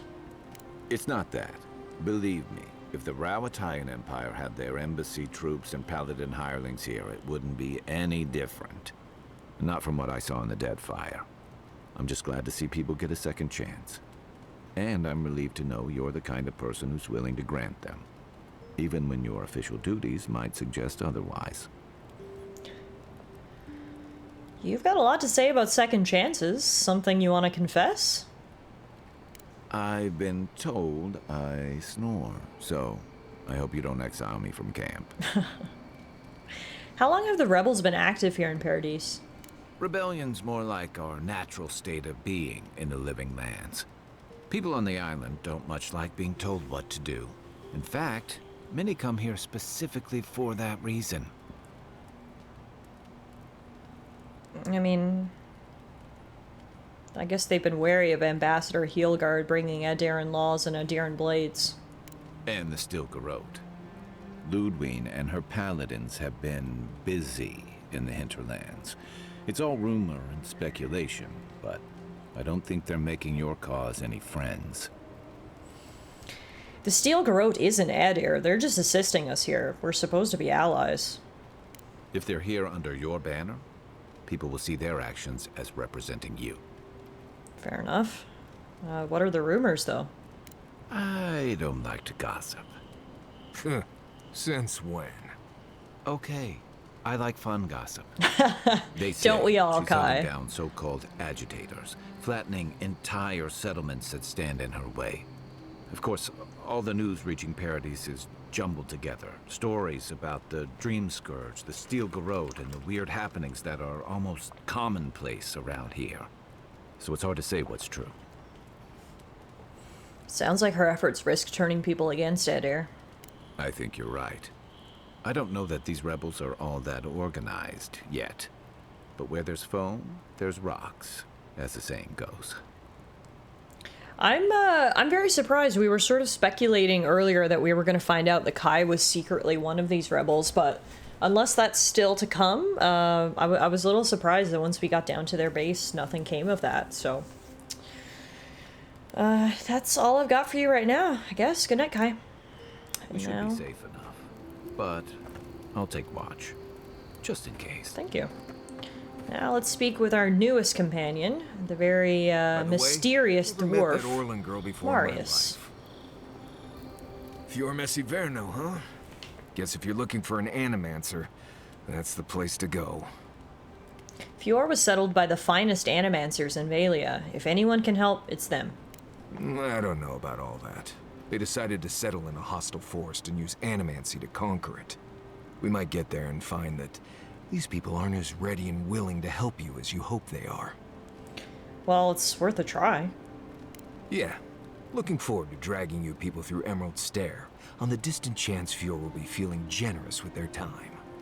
I've led a few people there from Paradise or Thirdborn, and I've almost lost someone on every trip. Someone's slipping. I said almost. Well, I'm thankful for your expertise. Just glad I can help. Right, changing the subject? Well, I'd like to get to know more about you. Ask away. I understand you grew up in Solace. Yes, I did. The less we talk about that, the better. Okay. Sounds like you and Solace didn't part on the best of terms. I see. Let's lay this out, Envoy. How about this? You don't worry about my life story, and I won't roll my eyes every time you start talking about souls. Now, we just met, Envoy, and I'm here to do a job. Maybe we'll be best of friends someday, but this isn't that day. Best we just keep things professional. Okay. Understood. Thank you. Not everyone accepts that some things are best left in the past. Marius is a little prickly guy, isn't he? But you can't blame him. I think it's very clear that he's lived a hard life. He's experienced a lot of loss, and he maybe doesn't have many people that he trusts or keeps close. So I think the worst thing we could do to try to get Marius to open up is to be aggressive and push him about it. Maybe once we travel together, he'll start to naturally open up. For right now, I think we just need to respect his wishes. Wait, I can say what language is that you're speaking? How can I understand him if I don't know what language he's speaking? Same one you are. What kind of blessed question is that? Agreed, I'm confused. Huh. I see. I sometimes use Lember without really thinking. Oh, he does use words mean, in other language sometime. Right, yeah. What's Lember? Lember is the language spoken in Solace, though everyone knows Adiran because it's a common tongue. You don't hear Lember much in the rest of the lands. Makes it easy to see which of us are from Solace and which aren't. Right, and then what or where is Solace again? Solace Keep is an ancient fortress in Galloween's Tusks and the primary residence of the Wardens. The keep is used to defend the region from outsiders and to monitor volcanic activity. I thought I recognized it. Right. I hear Pargrunin all over the world speak it. I only know what I learned in Solace. I like it. Gives you a certain mystique, if you will. Oh, does it? Well, obviously that's why I do it. I'm sure you'll pick it up as we travel. It's not that blessed difficult. So, what exactly makes you the best hunter in the Living Lands? Well, I'm one of the very few people who spends most of their time out in the wilds and haven't gotten themselves killed yet. I know the difference between Haybleed toxin and Hytox bloom, which is something you should be really thankful for. And you know the Ballarok and the Grinning Ballarok? What exactly is a Ballarok? Probably the meanest living thing out in the wilds. Just as soon tear you apart as look at you. I am one of the few who have seen a Ballarok and lived. Mostly because I had the brains to run the Dragu out of there. We're gonna get you where you're going, Envoy. Alive and with as few blithe-tail bites as possible. That, more or less, is all you need to know about me. I mean, hey, sounds good. I'm glad to have you on my side, especially as we're going to head out in what seems to be very dangerous territory to get to our next destination. So, that's all for now. Right. Changing the subject? Well, let's talk about Dawnshore now. Right. What do you want to know? Do you have any tips for surviving in Dawnshore? Let's see. Normally you look for some shelter first. Cut down a few small trees, gather moss to keep the wind out. Nothing too elaborate. With so little tree cover, you want to keep moving. The reeds near the coast make great fibers for rope, so you can lash branches together and make a decent roof. Of course, we're always moving, so we just make a quick camp and carry on. So you don't have to worry about all that. Man, he really knows his stuff, doesn't he? I think this is definitely a good guy to have on our side as we're going to travel in these literally unknown lands. I've never been here before, and by the sounds of it, everything is pretty wild and untamed, so having a really great survivalist at our side, I think is going to come in handy. Hey, have you heard anything interesting out there? Heard an envoy from Adir showed up and got herself killed. Other than that, nothing. Fair enough. Honestly, I don't listen out for gossip much. I don't know what to tell you. Okay. Well, that's it for now. Right. Good chatting. We didn't learn a whole lot about Marius, but I think that's just who he is, and like I said, I'm not going to push. Wait, does he want to talk about more? He's got another exclamation point over his head. No offense, but you leave a pretty wide trail, envoy. What's that supposed to mean? I mean that anyone who wanted to track you down would just have to follow the murmurs and gawkers in your wake. An Adiran official who's new in town turns a lot of heads, especially when they're traveling with a Nim dude like Kai. Kai said you knew each other from before, hey? Well, we've worked together in the past. It was mostly him crashing blindly through the weeds after I advised him not to. We found your assassin. Maybe I can help you avoid being killed again in the future. My guess is you'll need a guide once you leave Paradise, too. They say I'm the best there is. Well, you're welcome to join us. Merci, envoy. I'll make myself at home. Anyway, enough chat. I'm sure you have things to do. You feeling okay? Seems like you were having a strange dream the other night. A cup of tea might help you sleep. Unless you make need me it for tea? something stronger. Whoa, you can cook recipes at the cauldron. I didn't even know you could do that. Hang on. Oh, damn, there's a whole cooking menu. We can make tea?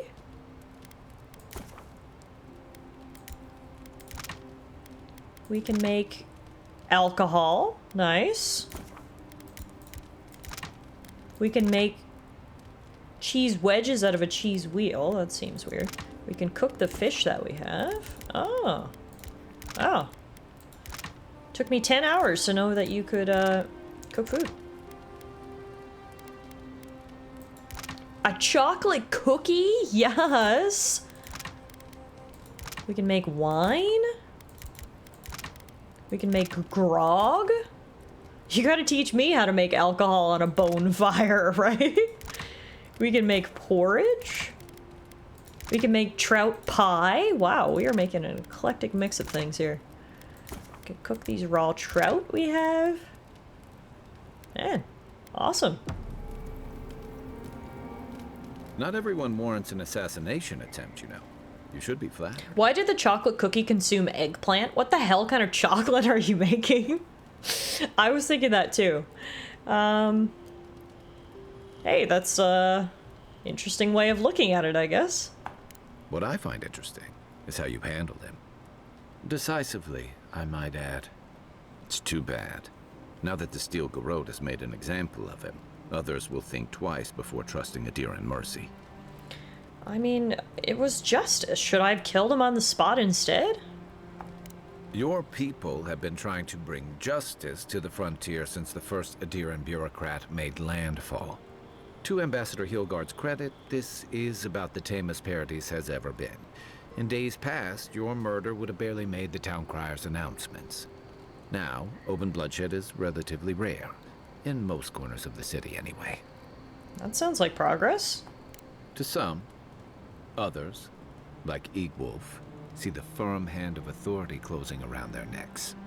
And Ludwig and the Steel Garrote are only making matters worse. Okay, look, I get it. You don't like the steel garrote, but like, I don't know what I'm supposed to do about that. You met Lodween. What the fuck am I supposed to do? I don't even know which answer to pick for this. Look, I'll admit, Lodween's approach does sometimes seem a little excessive. You're far from the only one to say so. Your ambassador and the rest of the Adiran forces have been dragging. God forbid you can't freely kill anyone you like. Order and civilization. I know, like all the things that half of us moved here to yes, escape. Sure. Then the steel garrote is going a bit too far, but at the same time, it sounds like there's a lot of positive from this. Presence, and they're as harsh as Wodaka herself. Maybe you need to be a little harsh if apparently it's so common to kill people in the streets that it doesn't even make the newspaper.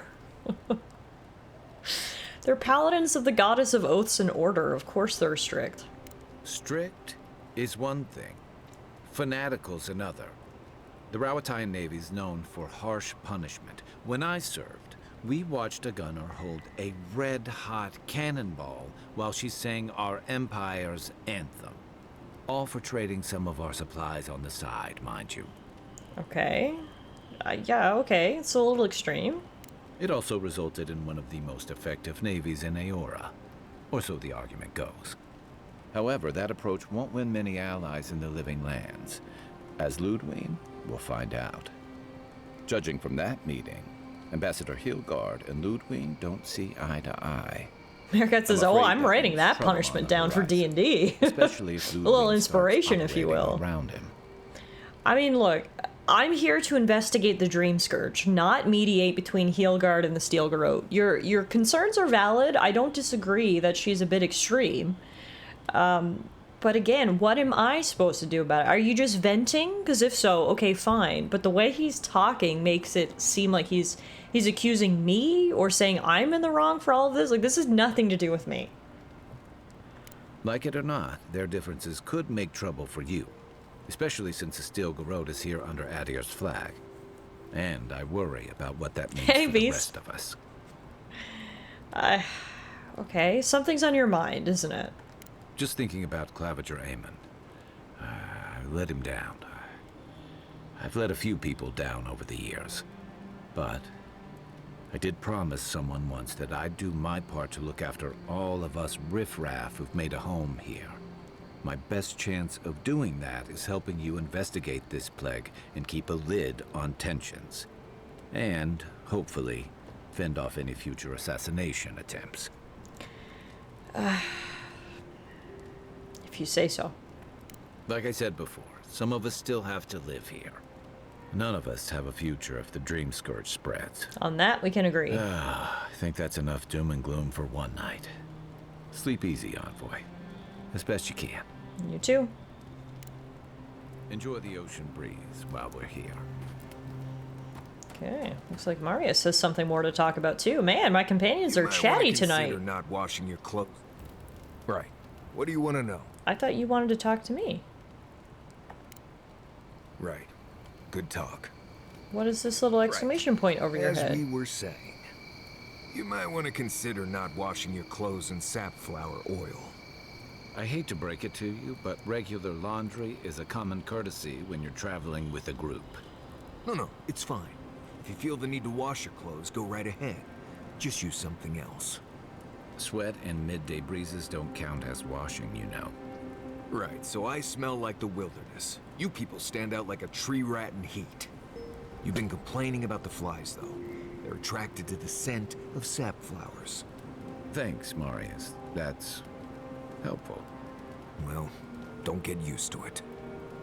Guess the exclamation point is assigned to exhaust all conversation trees? Right. Yeah, which one haven't I pressed? I clicked this one, I clicked this one. I haven't done this one. What can you tell me about Dawnshore? Lovely place, as the Living Lands goes. I advise most people to stay around here if they're looking to settle. Paradise isn't the safest place in the world, but it is the safest place in the lands. Walls and guards go a long way out here. Other than that, you've got bits of forest, grasslands, some caves, cliffs, and all sorts of things to get you into trouble. This is the easiest place to survive in the Living Lands. Enjoy it while it lasts. Okay. Right. Good talk. Yeah, I don't know. He's still got the exclamation point over his head, so... Look, we'll leave it for now. If you ever want to talk about anything, you know I'm here, right? Right. Appreciate that, but I'm alright. If you ever change your mind. Let's see, can we upgrade any of our stuff? None of the stuff we're using. The offer stands. We can stash some of our stuff that we're not using.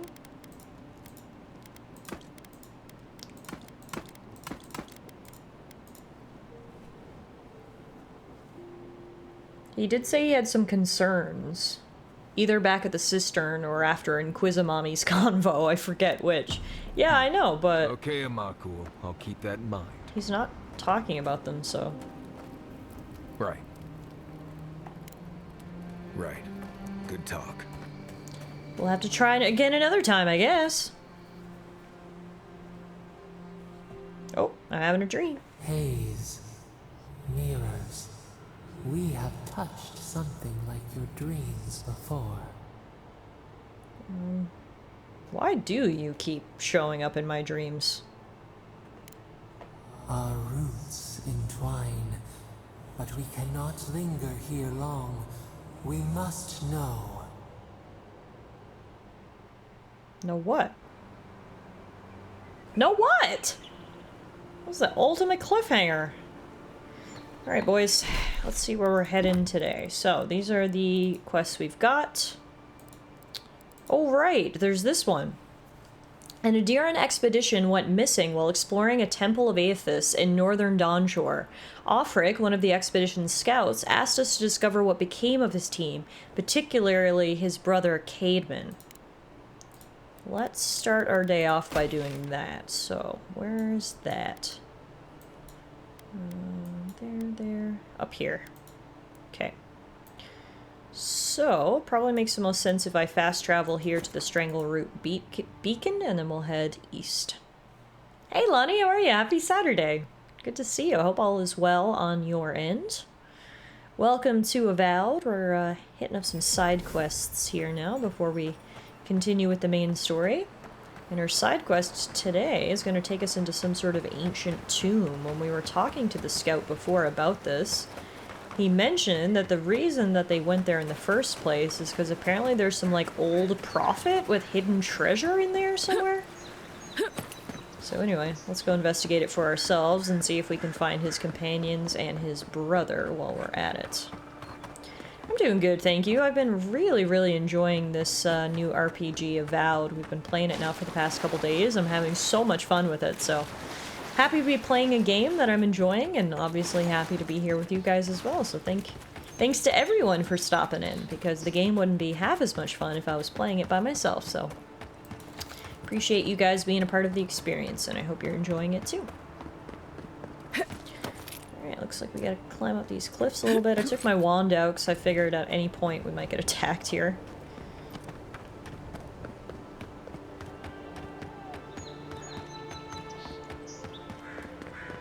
We get a good view here, hey? Nice. Lots of cliffs. Oh, I see something up ahead. Yep, Zorips. Welcome to the rise. Luckily, they seem to be pretty weak. It's giving Skyrim vibes? Yeah, for sure. First-person fantasy RPG, I mean... I don't think you can avoid the Skyrim comparisons, right? Just on its face, all the elements are very Skyrim, but to me, it's felt unique enough that I'm really enjoying it for its own universe. And that's coming from someone who already sort of enjoyed the universe that Obsidian had crafted through Pillars of Eternity games previously, so I'm just happy to be back and be able to explore it in this medium. If you look, you could see Fort Northreach from here. Wait, really? No. Too soon. Where? Clearly the dwarf's got better eyes than me, because I guess unless it's like one of those lumps. I don't got the best eyesight, apparently. Oh, hey. Are you the people we're looking for? If you traveled weeks to see him, you can wait a few more days. What is going on here? The Temple of Aethys is closed. Ugh, I don't know why everyone in the Living Land suddenly wants to see the old kook in there, but it's not happening. Not today, anyway. Probably not tomorrow either. Cute cats! You got a Charmander through the Pokemon community Since game as when your do starter you make the Pokemon. Nice. Since I arrived, It's always a good with one. the big sword. So you say I need a bigger sword. The Oracle has one. Let me in and I will borrow it. I'm saying you need to go home because the goddamn temple is closed. Hey, I'm here at Offric's request. You've got an expedition in trouble? The boy made it back to the embassy. I half expected him to kick off on the way there. He was badly injured and grieving his brother's wounds. I say it is good news. Sure. Until the Inquisitor hears he abandoned his men to go crying for his mum. Uh-huh. Look, I don't know what your guys' issue is, but are you gonna let me pass or what? You will let her go and not me. I see. Who said I was letting her go? Okay, look.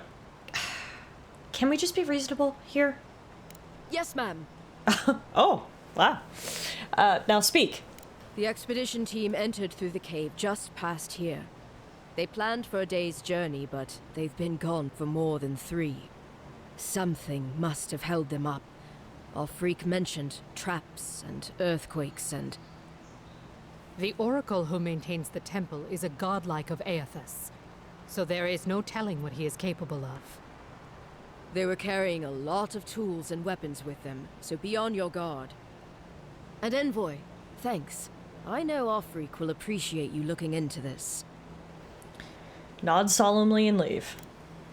Alright, so not only are we here to help out the expedition, which is probably objective number 1, but I'm also very interested to meet this godlike. Apparently he's been living in this temple for like 300 years or something? We haven't met any godlikes on our journey so far, so it'll be interesting to meet someone else who's like me, and I'm sure he'll have a lot to tell us. Kawia's journal is here. The slim volume is warped and water-stained. A quick flip through its pages reveals that it was diligently updated for 7 years. Its last entry is dated to 2828, the year of Aethys' return. 2821, season of nesting birds. After 27 hours of difficult labor, I'm the mother of a coral pink squall of a girl. I will call her Mata after my mother's sister, who was carried away from us on Amira's wings last season. May she have something of her spirit as well as her name. 2823, season of sun showers. Anaru presented Mata with the fishing pole, the harpoon, and the basket this morning. How anxious I was, that she should choose the harpoon and spend the hot seasons away at sea, or the fishing pole and be fettered always to the town, or the basket and spend her life climbing trees. But sweet Mata turned her back on all of them and crawled into her father's lap. She will be as her father is then, a healer, and stay always near to me. 2826, season of ripening koiki. Last night Mata told her first story. It was a tale of a mighty war parrot who fought fearlessly in many battles against the terrible Naga. But though he was a great warrior, he'd always wanted to explore the islands, so when his mother wasn't looking, he flew to the top of Serpent's Crown in Nekitaka. He saw all the way to Hasanogo. The sky went on forever, but he became scared of the heights and called for help, and his mother, the queen of the war parrots, came to rescue him. From then on, he was happy to remain a warrior. Great Aunt Mata once told me a similar tale when I was a foolish young girl determined to climb the tallest koiki tree in the village. Perhaps there's something of my old aunt's soul in my daughter after all. 2828, season of churning waves. A dread storm cloud sits heavy on the horizon, and small tremors shake the sand, but my girl is not disturbed. Tonight she leads the children in a performance of Ngati's Kraken dance, as taught to us by the young women from Mahe Island. We made her bracelets and anklets from shells we collected on the beach together, and she wove her skirt herself. As we neared the season of her birth, I remember how, when I first quickened, I told Anaru I was afraid. It is strange to look upon this tiny mind now and think I may have never known her. How strange this life of mine. How generous the gods.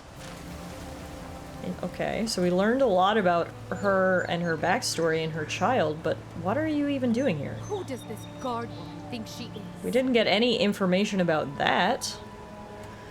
But okay, guess we'll just leave them to their argument, and we're gonna head into The temple. Ngati is the dead fire name for the ocean god lady. Oh, okay, interesting. Thanks, Non-Man. I love the little lore tidbits you're able to interject.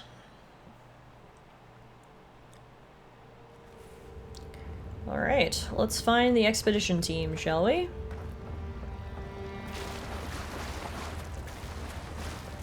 Why do I have a feeling we're gonna find some good loot in here, too? Which I'm very excited about. Okay, what is this? Essence generators are mechanical devices that can be activated with shock damage. That spear looks Adiran, all right. Guess we're on the right track. Well, they've already Didn't even have time to activated. finish their puzzle. Whatever they were looking for, it wasn't just treasure. I don't know a lightning spell right now. Oh, but if I wield this, I will.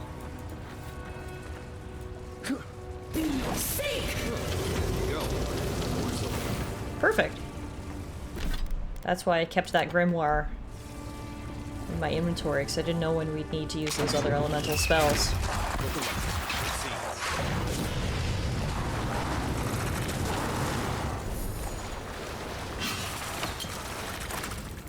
Oh, right! We heard that there may be a Minecraft Steve sword in here made of diamonds. That's right. That is the rumor we heard. There's a book of verses in here. We can take and maybe consult later. There's also undead, which is interesting. Nothing else in here, though.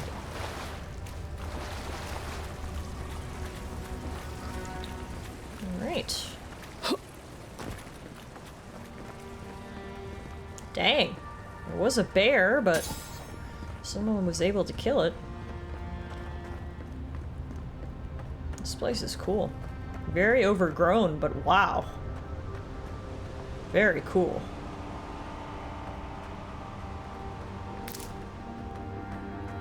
Gods, never seen anything like it. Views like this remind me why I came to the Living Lands in the first place. Something stirs here. Tripwire's broken. I bet Offric's people came through here. Honestly, they make it seem like bears are this universe's rats with how many we keep seeing. Yeah, seriously. Look at Whoa. that statue. How did anyone build that all the way down here? Gods. And no one knew that was down here. Yeah, I can't wait to get a closer look. Whispers of searing light. This is so cool. Tripwire's broken. Tiff didn't even see a tripwire. Because it was broken! That's why I didn't see it. Also, RIP me. Little misstep there. Into the beyond. Except don't worry, we'll be back. We already died once. Way worse than that. We'll be back.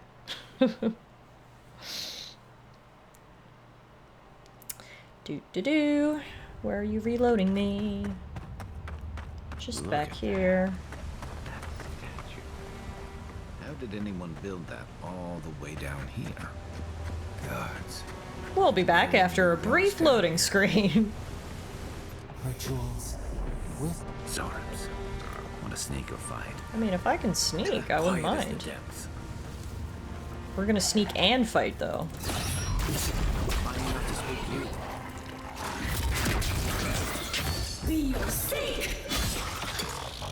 See? Sneak and fight. Nice work.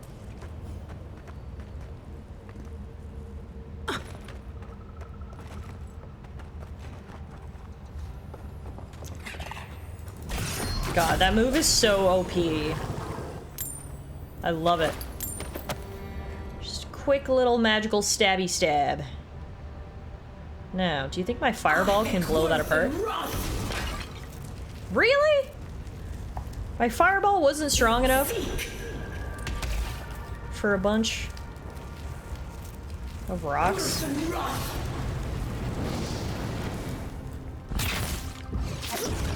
Finally, okay. I used every spell in my arsenal there.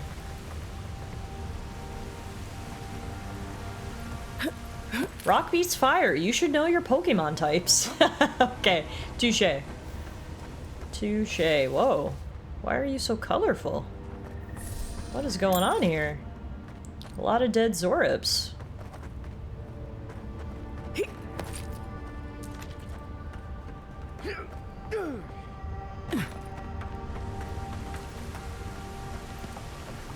wasn't trying to burn the rocks, but I thought the power of a fireball explosion would knock them out of place.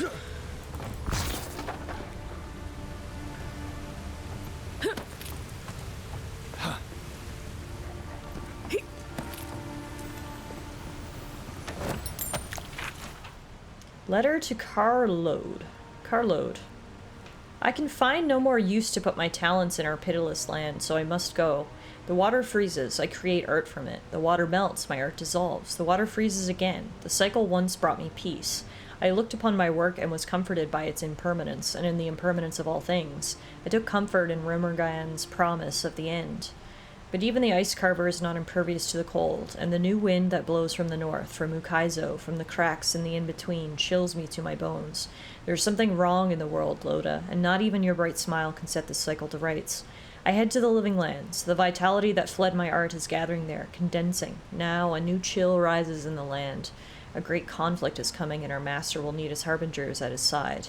If Vatnir returns, tell him to come, but my love, I beg you, do not follow us. To serve our god most faithfully, I must believe you're still alive. Lexi. Well, I guess Lexi didn't make it in the end.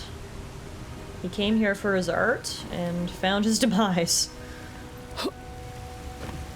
Seems that happens to a lot of people who travel to the living lands.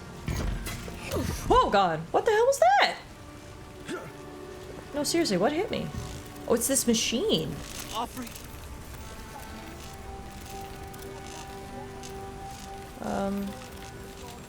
Can I turn that off somehow? I guess I just have to avoid. There's a book here. Daily affirmations of focus and efficiency. There's 9 of them. Well, I guess we'll just hop around. Yeah, there we go. Hey, you're the missing brother. You're not my brother. No, I'm not, but I'm here to save you. I got to be dreaming. Oh gods, am I dead? Is this the Beyond Spirit? Have you come to take me to Galloway's side? The kid's in bad shape, but he's not too far gone. I think we can help him. I'm not ready. I've never even touched a girl. It's not fair. Okay. Kai, Marius, we can't let this kid die a virgin. Can you help him? Not with that. No. Oh, you mean healing him? I've got stick prickle balm for the pain, but other than that, not much else I can do. Sorry, I'm all out of potions. I don't know any healing magic either. Magic? I had to learn some magic, but only the kind that explodes. You know what? I'm proud of Kai for considering the other option first. Please help me. Look, luckily I know healing magic. Let me use my dream touch ability to heal you. Oh, that's the creepiest sensation I ever felt in my life. Like vines were growing all through me. If it works, don't question it. And look, your wounds are closing up already. Oh, wow. I feel leagues better. I thought for sure you were coming to take me back to the wheel. Who are you? What you doing down here? Saving your life, clearly. Offric sent us after you. Where's the rest of your team? He actually made it? I wasn't sure he'd come through. And he sent the Emperor's fucking envoy. Damn. Am I ever glad to meet you? Focus. The Free Expeditions Corps. Where are they? Right. Those assholes. They went on without me after I got hurt. We'll come back for you once we've got the relic, Cadman, honest. Horse shit. Yeda was probably hoping I'd croak so she wouldn't have to tell Offreak how she abandoned me. All she cares about is that Oracle and his relic, which is probably just a big old dog bone if you ask me. He's probably still down there, fiddling with the statue. You must have seen it on your way in. Okay, I'll go speak with the Oracle then. He'll be the last one to have seen him, I bet. I'll just rest up here a minute before I head back to Paradise. Take it easy. No sense getting yourself into another scrape. Promise, I'll take it slow. Hey, Envoy, for what it's worth, I really thought I was gonna die down here. Well, I'll see you back in Paradise. Right, yeah. You got those assholes to save and everything. I hope they're better off than I was. Well, there we go. We found the brother. And now, let's go see if we can find this oracle. The oracle's been doing some, like, type of experimentation down here. There's all sorts of different devices. This little, like, laboratory or workshop back there? I'd like to get in if we could. Seems like a good kid. Glad we could give him a hand. Maybe one of Juliana's girls will Nowhere did it say we had to save them. We're only out to find out what happened to them. Exactly. And most importantly, meet the Oracle and perhaps get our hand on this legendary loot we keep hearing about. Looking for the Oracle. I imagine the Oracle has something to do with that creepy statue we saw before. Maybe we should take a look. This could be interesting. A History of the Living Lands 1. Origin. The Living Lands do not exist. Wow. That's quite the opening statement. But certainly, there is an island. Certainly, there are valleys, there are rivers, lakes, and mountains. There are trees and fungi in abundance. Taken together, do these not constitute the living lands? I will concede that they constitute the description of a continent.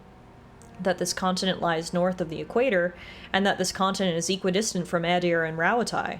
I will concede that this continent is real as long as you and I walk upon it. We call this island the Living Lands, but the Living Lands is merely a descriptor of its attributes. A list of attributes does not alone make up a place.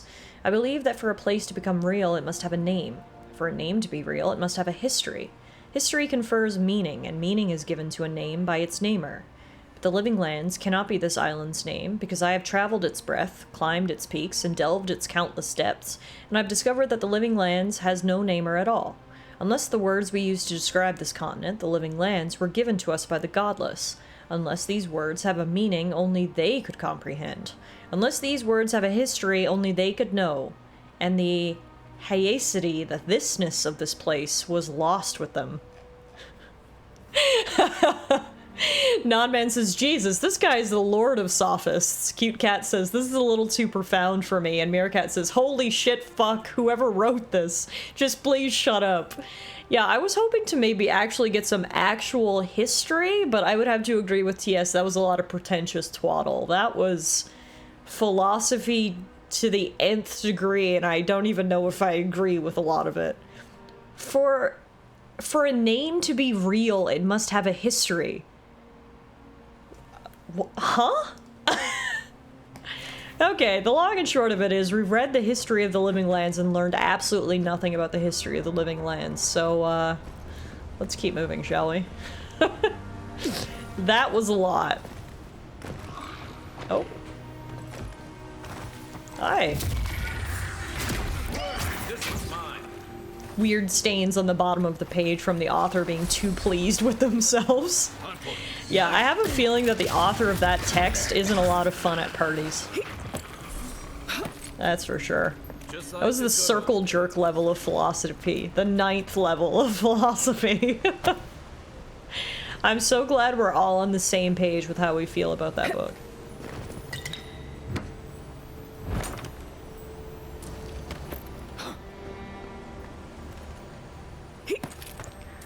Alright, I think we're getting closer to that really cool statue we saw from across the way.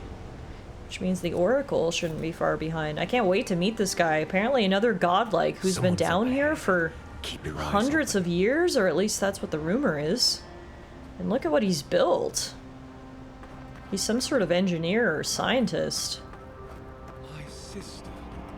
Can it be? Hi! Oh, whoa! You're a cool looking godlike. Oh my god, he's so excited. He's climbing on top of me. I've just got growths on my head. This guy is pure gold? It has been too long. Bro! I had feared I was the You last are a of us. way cooler godlike than me. Oh, the very sight of you is a balm for the soul. Also, I'm so glad you're so excited to see me. Hello! servant of the once shining god, he whose light has lately dimmed. What brings you to this sacred space? I'm looking for an expedition of my countrymen. Did they pass this way?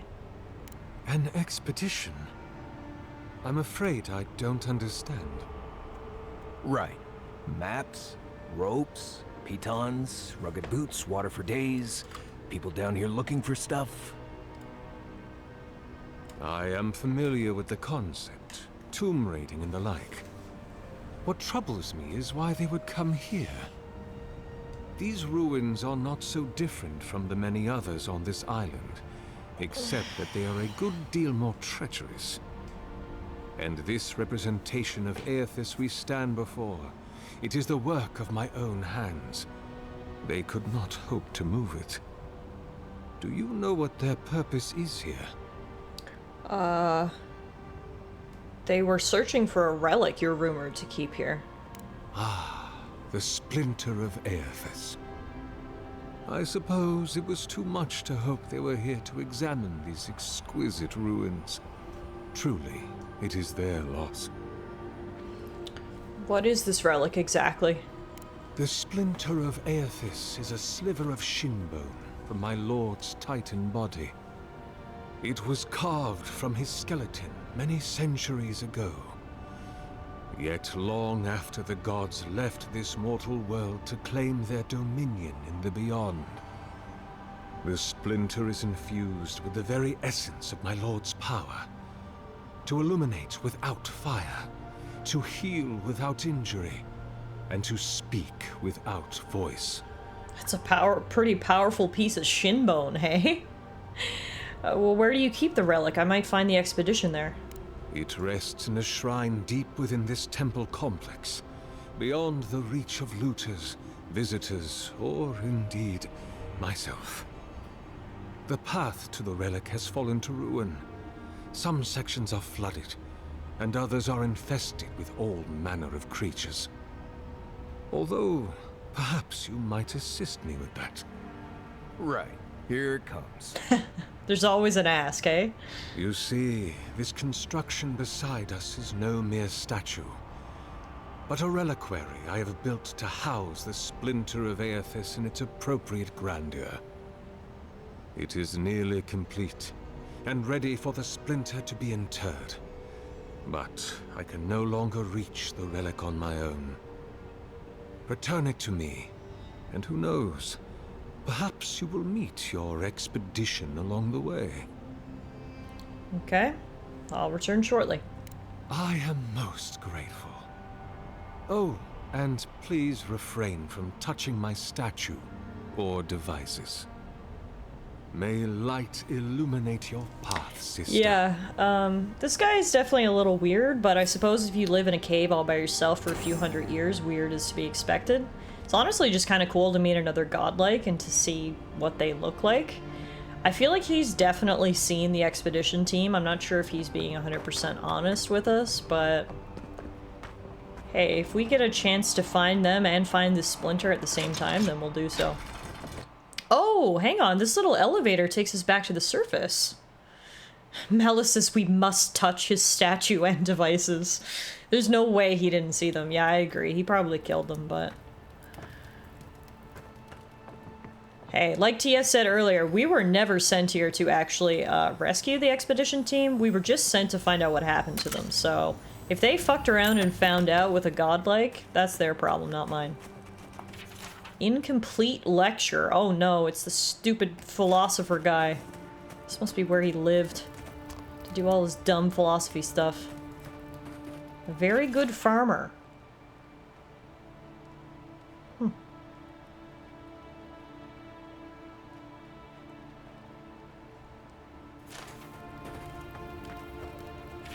Lots of stuff about Widewind up here.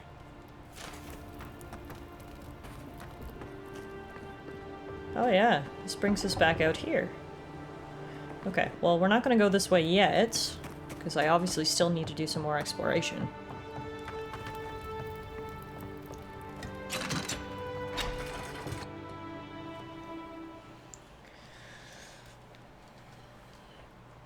Alright, let's go see this splinter. I wonder if it actually just looks like a piece of shin bone, or if they've managed to actually shape it into a weapon. First of all, though, I know he told us not to touch the statue, but goddamn, I'm curious.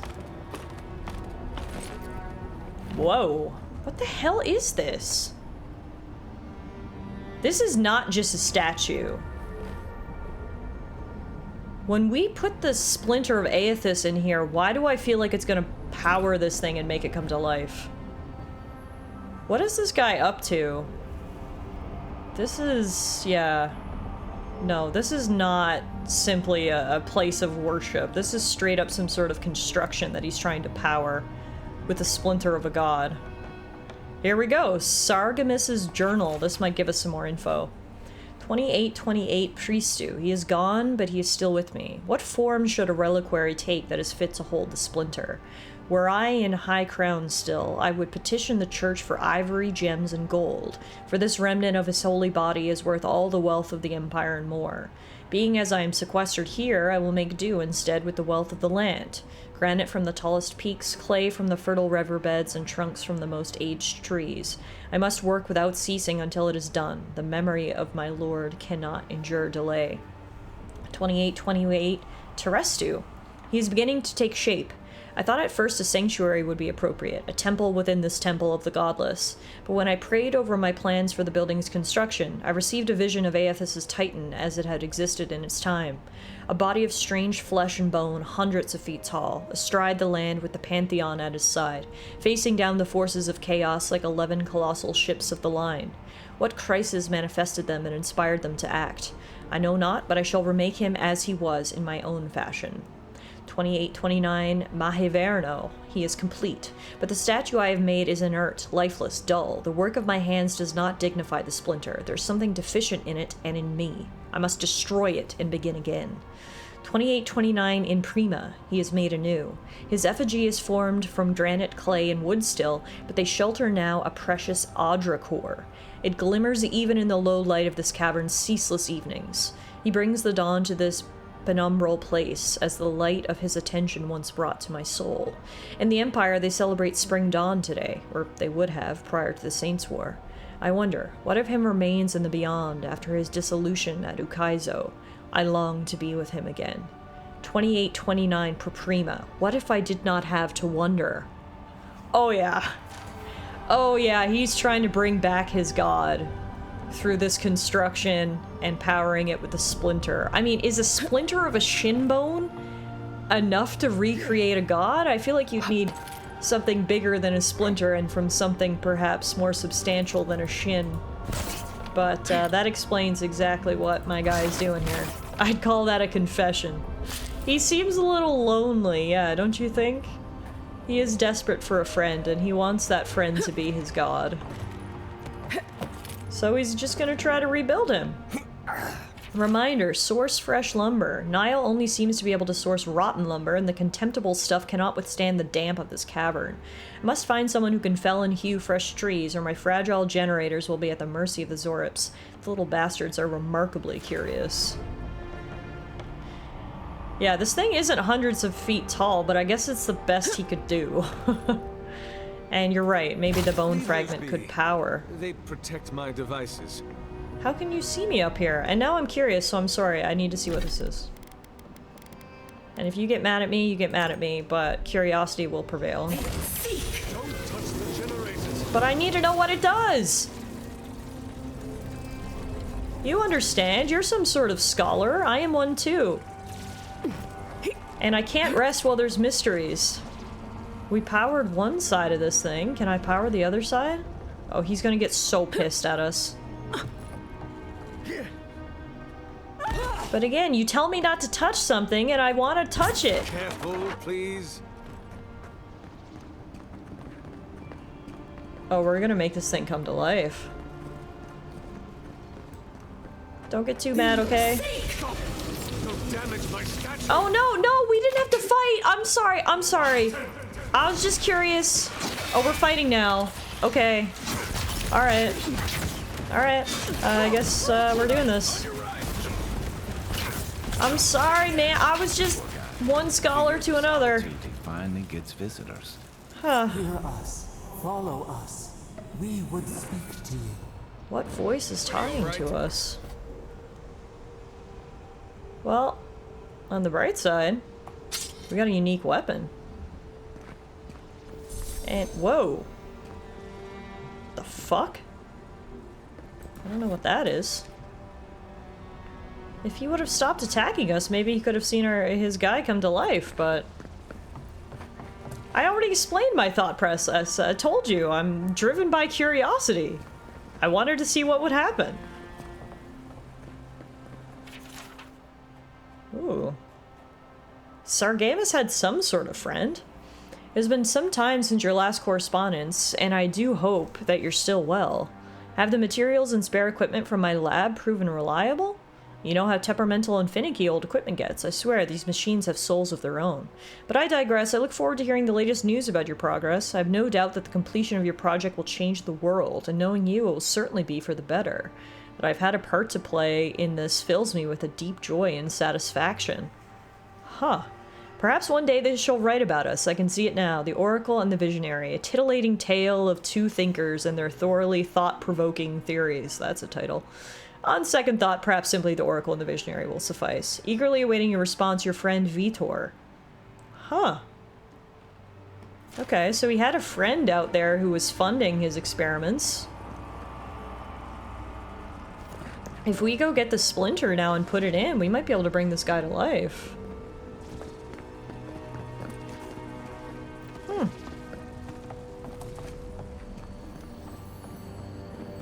Well, let's go see if we can find the expedition team and the splinter. At this point now, we're gonna have no opposition to keeping the splinter either, so, great.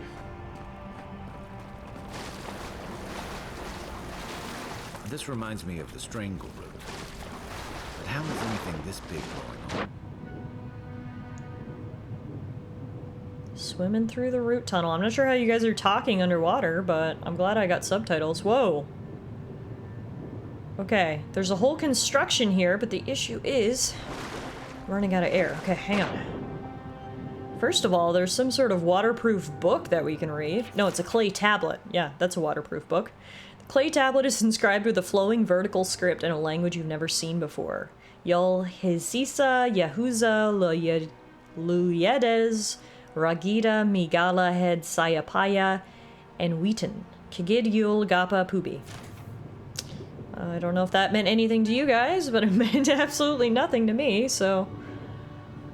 Alright. Guess he was experimenting with using this Adra crystal as a power source.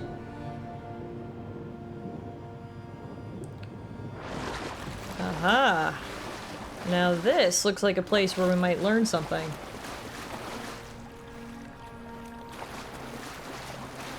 Waterlogged book. The writing in this tome is dense and spidery, and it advances across the page at a sprint, as if its author's pen had been enchanted with a spell for celerity. Whatever muse ensorcelled it will never be revealed, however, for the book's fragile pages swiftly disintegrate in your hands. Aww.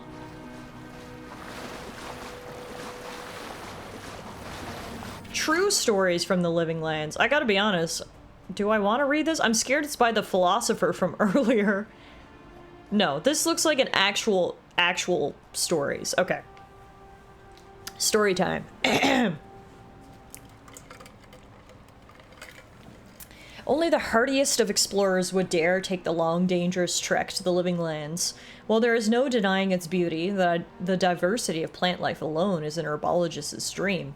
The inherent risk in blithely trekking through these pristine hills is more than most should undertake. Let me take a moment to tell you about the land itself. Rolling hills, greenery, and sun. The whole area feels like a succession of hills and valleys, each with its own ecosystem. While that declaration is a tad extreme, it can almost be said to be true. The combination of sun, geographical location, proximity to fresh water, valley depth, and the existence of hot springs have given the Living Lands a wide breadth of flora and fauna. Walk down a hillside into a valley and you'll find lush, verdant hills. Climb the next rise and you might see nothing but rock and boiling mineral springs. And the creatures! In my travels, I've seen it all, and this place never ceases to amaze me. Trolls. I will never forget my encounter with the trolls of the Living Lands. I had just narrowly avoided being consumed by a giant plant, more on that later, and was running as fast as I could to get away from it. The author of this book sounds much more fun than the other book. I broke the crest of the hill, and the valley below was wide, green, wet, and covered with low, thick-branched trees. Vines grew everywhere. Between the trees, across the tops of them, down to the ground, it is as a mess of vine and green. Cautiously, I worked my way down toward the basin, keeping an eye out for anything suspicious. It's a good thing I did so. I noticed not all the trees appeared to be trees. I froze, dropping to the ground in an effort to minimize my appearance. One of the trees moved, lumbering slowly away from the cluster. It's then that I realized it was a troll, stepping out from among the group of trees it had been resting against. With a few more steps, I would have walked right into their home. The camouflage these trolls exhibited far exceed any I had ever seen before. I hope to return again in the future and observe them more. Insects. Well, I've never seen them. I've read reports of giant insects in the Living Lands. Ugh. I hope we don't come across those. I'm good with trolls, I'm good with plants, I'm not good with giant insects. Centipedes, flies, mosquitoes, and hornets, all 10 times the size you would see them elsewhere. Imagine making a camp. You've just gotten everything set up. There's a nice fire going next to your shelter. Something is gently simmering in the cooking pot. You sit down, finally feeling like you can relax after a trying day. You feel a tickling at your feet, insistent and prolonged. Reaching down to brush whatever it is away, your hand comes in contact with something hard, long, and flexible, winding its way around your boot. You look down to see a centipede the size of your arm. No, I can't even keep reading. Moving on to plants. Lest we forget, do not let your guard down around the plants. I discovered a wonderful collection of giant flowers. They were bright pink and grew in a circle around a central stalk. What an aroma! I lacked the words to describe how delectable it was. Sweet, fruity, and light, with just a hint of something tangy. Looking closer, I saw some berries growing on the stalk in the center of the flowers. Well, I just had to have them. So I started pushing my way through the flowers. Then the vines growing around the base of the plant began to twitch, and the blooms turned toward me. It was at that moment I saw the blooms weren't actually flowers, but hinged jaws. I'd been fooled by its camouflage. I quickly retreated, pushing my way back out just in time. The blooms slammed shut. If I had still been standing there, trying in vain to reach the berries, I wouldn't be writing this book today. So the TLDR is that the Living Lands are an absolutely beautiful, yet absolutely terrifying place. Oh my goodness, there's so many books here. Okay, I can't read all these right now. We'll pick up the Great Western Stag. Search for Ukaizo. Grab that one. The Annals of the Pargrunen. Holy moly. There's so much literature here. And there's also giant spiders, because just like that book said, this place is beautiful and yet terrifying at the same time. Jumanji, got it. The Collected Annals of Lingroth? Not bad, Marius. Is there a copy of the Lusty Argonian Maid? I sure hope so. Now that's the literature crossover we've all been waiting for. The Travels of Yarick Latane? Okay. There's one up here too. How do I get that? A History of the Living Lands 3! Oh no, that's from the author from before. We are not interested in that one. We never got a second volume in that series, but I'm not too upset about it. Mandatory video game giant spiders, always. I say this all the time. I love RPGs, and my number one most hated thing about them is that for some reason there's always giant spiders. Nonman says, in my D&D games, I usually find a way to insert the adventures of Sasha Greybeard. Oh. What's that one? I know the Lusty Argonian Maid. I don't know that I've ever heard of the adventures of Sasha Greybeard. Oh, excuse me. This is a lot of candles. This guy likes candles. And right here, it looks like we've got the schematics for the giant statue. This drawing details plans for the creation of a large statue powered by essence. The essence is intended to be injected into the statue by an array of animantic devices. Where such a vast store of essence might come from and what a statue could do with it is unclear. I mean, I think it's pretty clear. The statue's gonna come to life. Duh. Sasha Grey is a streamer on Twitch. Oh. No, I don't know her.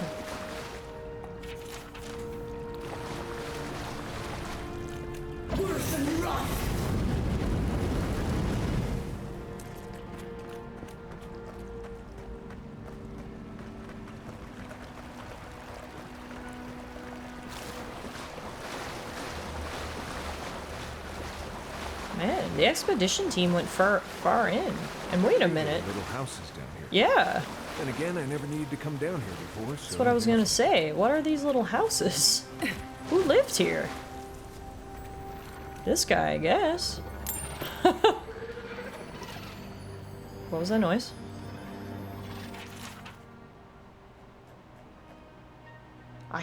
This book is called Purification of the Pilgrim. It is presumably penned by the skeleton I just stepped over to get to it. I hoped that in coming to this place, standing before the splinter and turning my mind to prayer, that I would feel something, that I would experience the solace the other godlike speak of, this state that they call grace. But my dreams remain as silent as this eerie godless tomb, and I'm ashamed to feel so lonesome and bereft. To truly love the gods is to be faithful to the void, that is what the oracle tells me. If I look outside of myself to the here and now, for that which I desire, that I will always remain unsatisfied. I must go down into myself, into the still, wide emptiness, to discover that I already have everything I need. The many voices of wail I wish would whisper in my ear. Even had I heard them, they would not be evidence of their love. That evidence persists already in my soul and in the voids which I have not been true. And it has from the moment they plucked my soul from the wheel and gave it until my body to be born. It is the chime. The chime is the evidence of their love, and if it is all that I ever have of them, then I should fall to my knees in gratitude, for it is more than most kith will get. But to know the solace that I seek, then I must give up any desire for their love and learn to love the void. Oh, dark. Okay. So clearly that's what these little houses were for. Pilgrims who came to look at the shin splinter. This was their lodgings, and they've now been taken over by Zorips. Show me what you got. And giant water beetles? Ew. Very happy to use Fireball on that.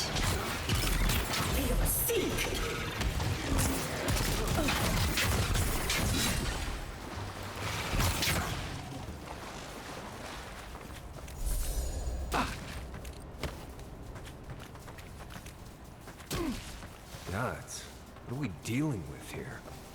Thorns beside violets, essence twisted out of shape.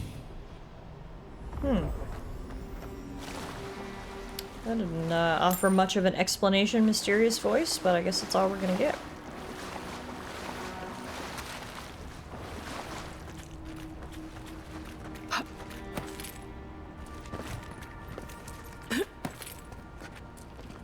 Man, this place just gets deeper and deeper. That's what she said. Ah! No, wait, I saw something up there.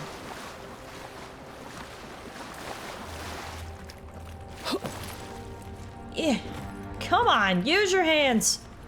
You've got two of them. Damn it.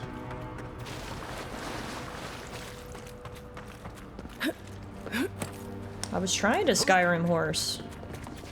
You see that over there? Maybe there's another way around. Let's go this way for now. Repose, a pulse beating out of time. Should it be disturbed?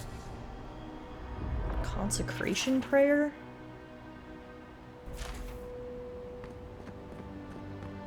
People died here. And still no sign of the expedition team. This is getting If it weren't crazy. for the creepy oracle and the invading roots, this place would be kind of nice.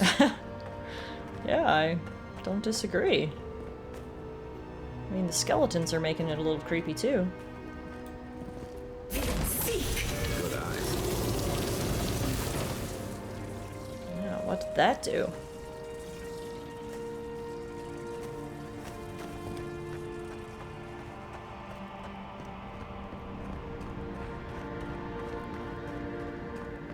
Oh, seriously, what did that do? Oh, hang on. This door, I guess if we can activate both mechanisms, we'll be able to open that door. Did you have the range to power up the previous electric doohickey? It seemed like it was a bit too far, but maybe we can give it a try.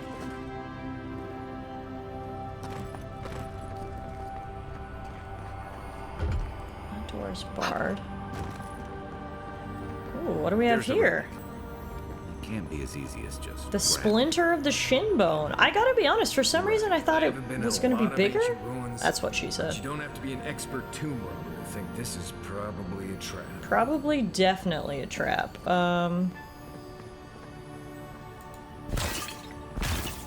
Just looking around to see if there's a way we can, like, disarm the trap before we activate it. Oh, here we go. That must have... Yeah, I think that opened this door. Oh. A purple glowing sarcophagus. What have we here? Honestly, nothing that special. That was kind of anticlimactic. Alright, I don't think we've got much of a choice but to walk into a very obvious trap, so let's pick up the splinter. The false item. It waits.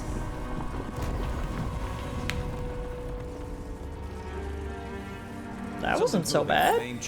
Oh. We better get moving too. Spoke too soon. Here are the guards. The skeleton monks have risen from their slumber. Oh, wait a minute! The whole place is coming down! Okay. Luckily, the skeletons are very, very easy.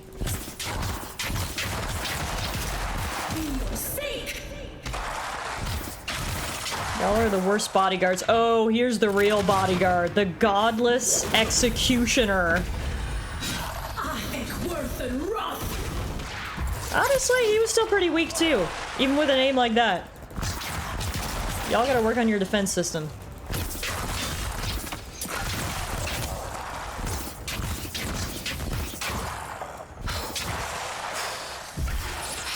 Let's go. Take it back side.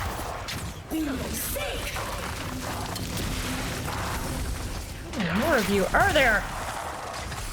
It's getting ridiculous. Okay. That ought to be all of them, right? I think so. Well, that was fun.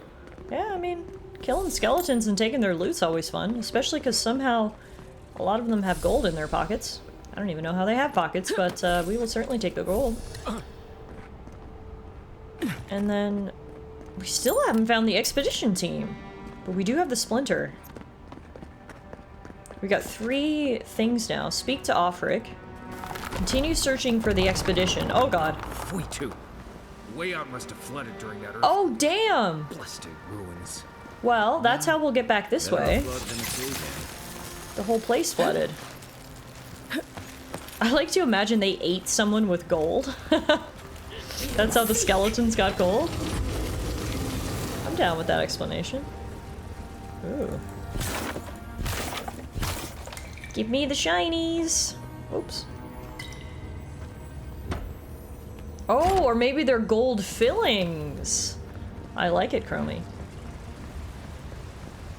Alright, I was hoping we were going to be able to get back to the giant statue so I could power it with Splinter, but our way back appears to have been flooded.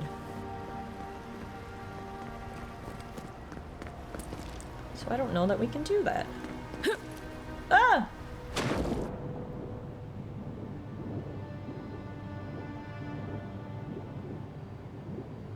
Ooh. Treasure!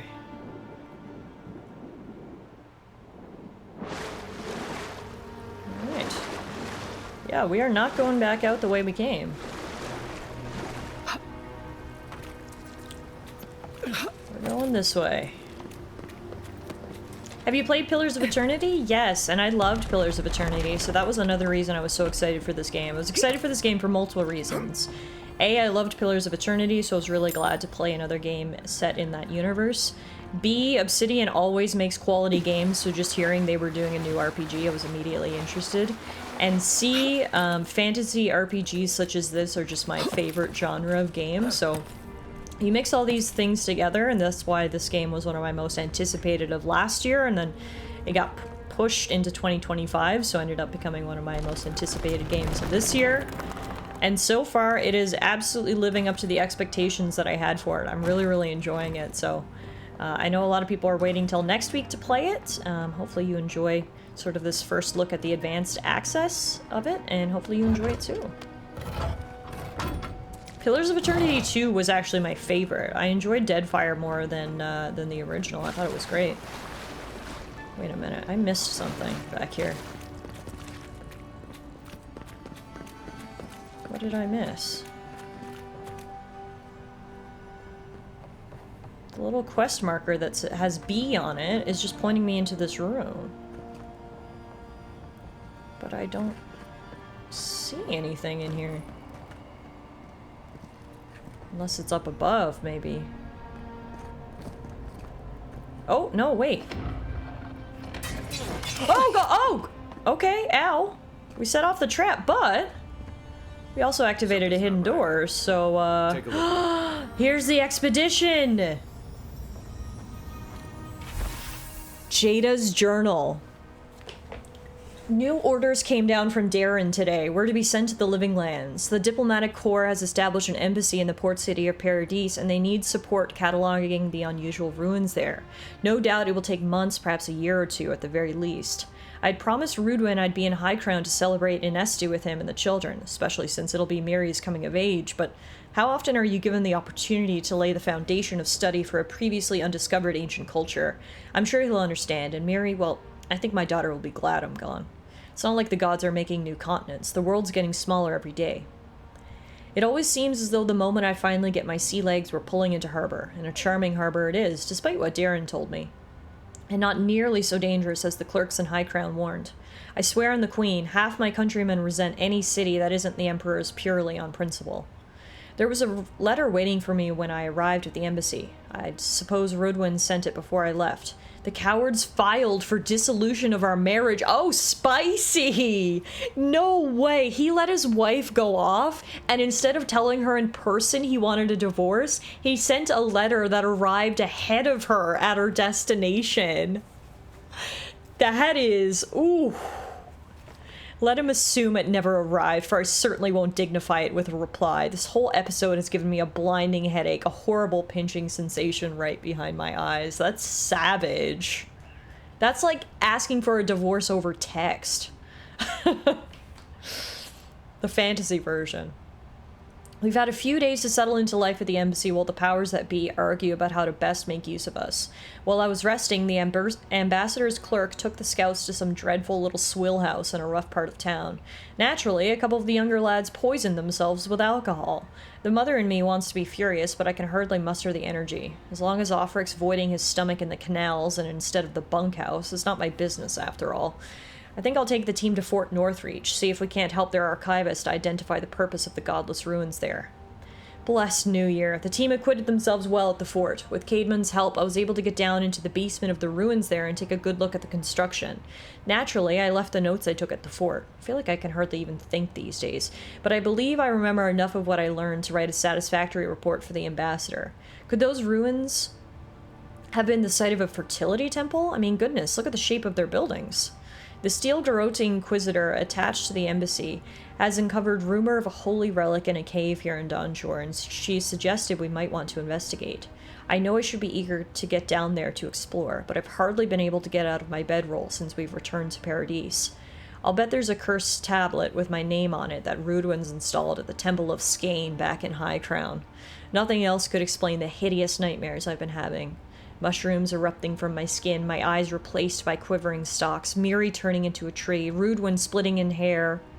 Splitting in hair and opening like a flower. No matter what drug I take or to which god I pray, they refuse to go away. Damn. Jada's been through a lot. First, she got divorced over text. Then, it appears she's, contracted the illness that we're here to identify, the Dream Scourge. And then she comes on this expedition and dies. So this is the tragic story of Jada. I collapsed while we were gearing up in the market, and none of the merchants would help me off the ground. One of them muttered something about a soul plague and ran off to tell his mates. I tried to tell the man I wasn't sick, just going through a divorce, but I couldn't speak. It was like my tongue had turned to mud. The Inquisitor pulled me aside when the boys got me back to the embassy. She was able to press the locals for more about the relic.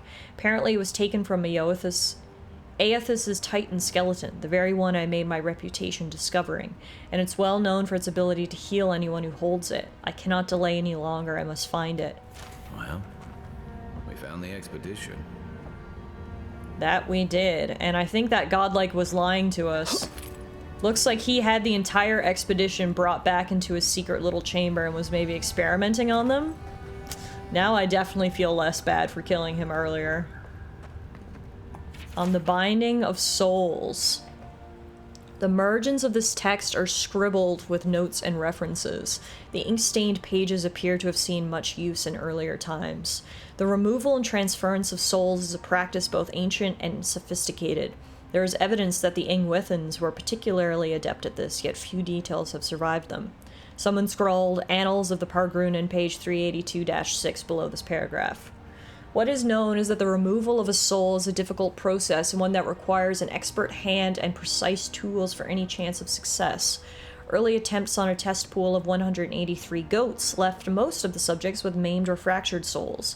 In all but 2 of the 11 instances where the soul was successfully removed, the essence dissipated before scholars could capture it. The words "transfer to holding vessel" are written and underlined in the margin.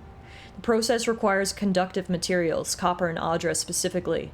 Immersion in water is important to ensure that the soul is drawn in a steady and uniform manner, with no distortions or breakages. A warped soul is at best useless, and at worst unpredictable. An arrow points from this paragraph to a scrunched note. Extraction pool and CR are 18 feet wide by 3 feet deep. We have since mastered the process of soul transference and have seen the benefits of infusing forged work with the essence of animals and wilder. What remains to be seen is whether we might see greater gains from using the souls of Kith, where we would procure the appropriate subjects, and how much personality and autonomy we would want to leave intact in such cases. A string of notes winds around and below this paragraph, beginning with criminals, prisons of war, volunteers, and ending with forge guardians and block letters. These notes are crossed out and below them is written, "But what of the divine soul?"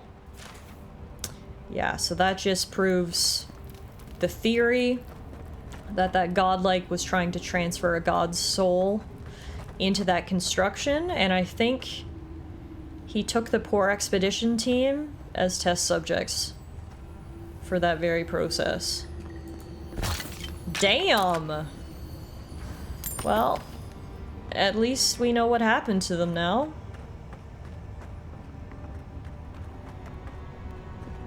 Alright, let's get out of here.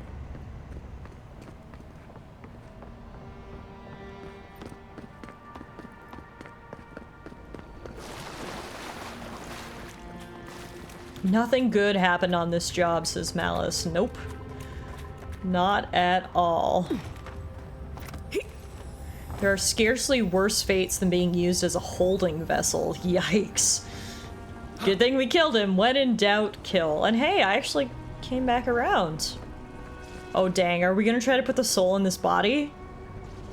Again, as per earlier, probably a bad idea, but is my curiosity gonna push me to do it? Absolutely.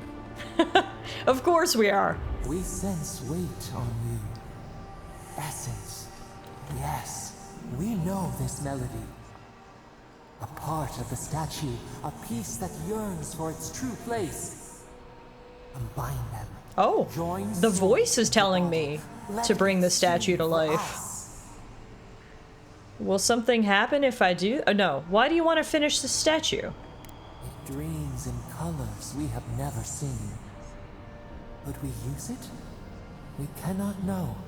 It must be complete. Sounds like the mysterious voice TM is also driven by curiosity, so alright, I'll put the relic in the statue. What will bloom? We await. Are we gonna recreate a god in a physical body right now? Are we gonna create some sort of monster that's gonna try to kill me? Who knows, but I'm gonna take Meerkat's advice, do a good hard save before we find out. We would have done it were the golden boy alive, so what difference does his current status make? Look, I'm just trying to roleplay to the best of my abilities. My character has the arcane scholar background, and there's no way an arcane scholar would leave this tomb without figuring out what this construction does. Let's do it. Let's place the splinter of Aethys into this giant statue and see what happens. For a heart, we would speak to you. That was extremely anticlimactic. Bro didn't wake up. Huh. Let's see what the voice has to say. It wakes. Oh. It's taking some time to boot up. I see. That makes sense. One day when we are free, we could return here. Oh. Dwell in this body. Feel the earth again. Wait a minute. But it is a sprout. Fragile. Wait a minute. It must sleep. It doesn't have a soul in it. A secret you could keep. That's the missing part. Tell us. Will you give us this gift? The splinter was the power source. It needed a soul transferred into it. My mystery voice apparently wants this body. If I let you have it, what are you gonna do with it? I guess just have a body? We are not sure. Could we touch the world? Walk in the ocean? Sift our fingers through sand? How will you claim it?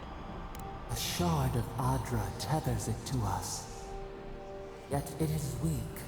A quagmire of essence occludes its veins. If we had time to tend it, perhaps we could find a way. Meerkat asks, do we even trust this voice? Not necessarily, but so far she's only been helpful.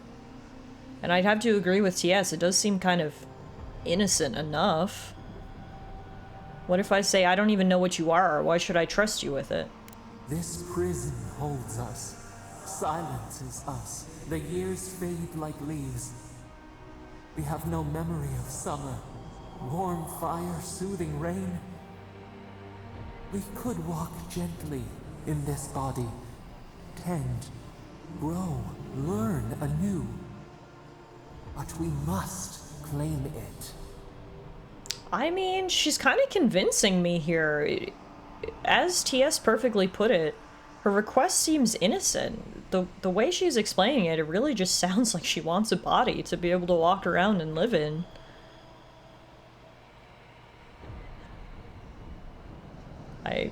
I think I'm just gonna say the statue is yours. A vessel to hold us. We will remember this. The Adra strains. It aches, a choking barricade of souls. Essence like mud, we cannot swim here.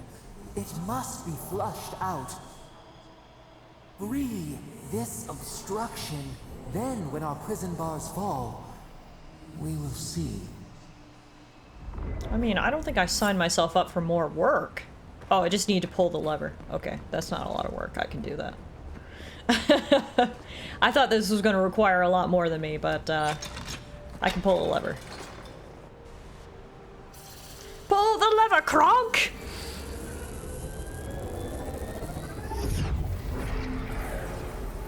New earth to till, we flower.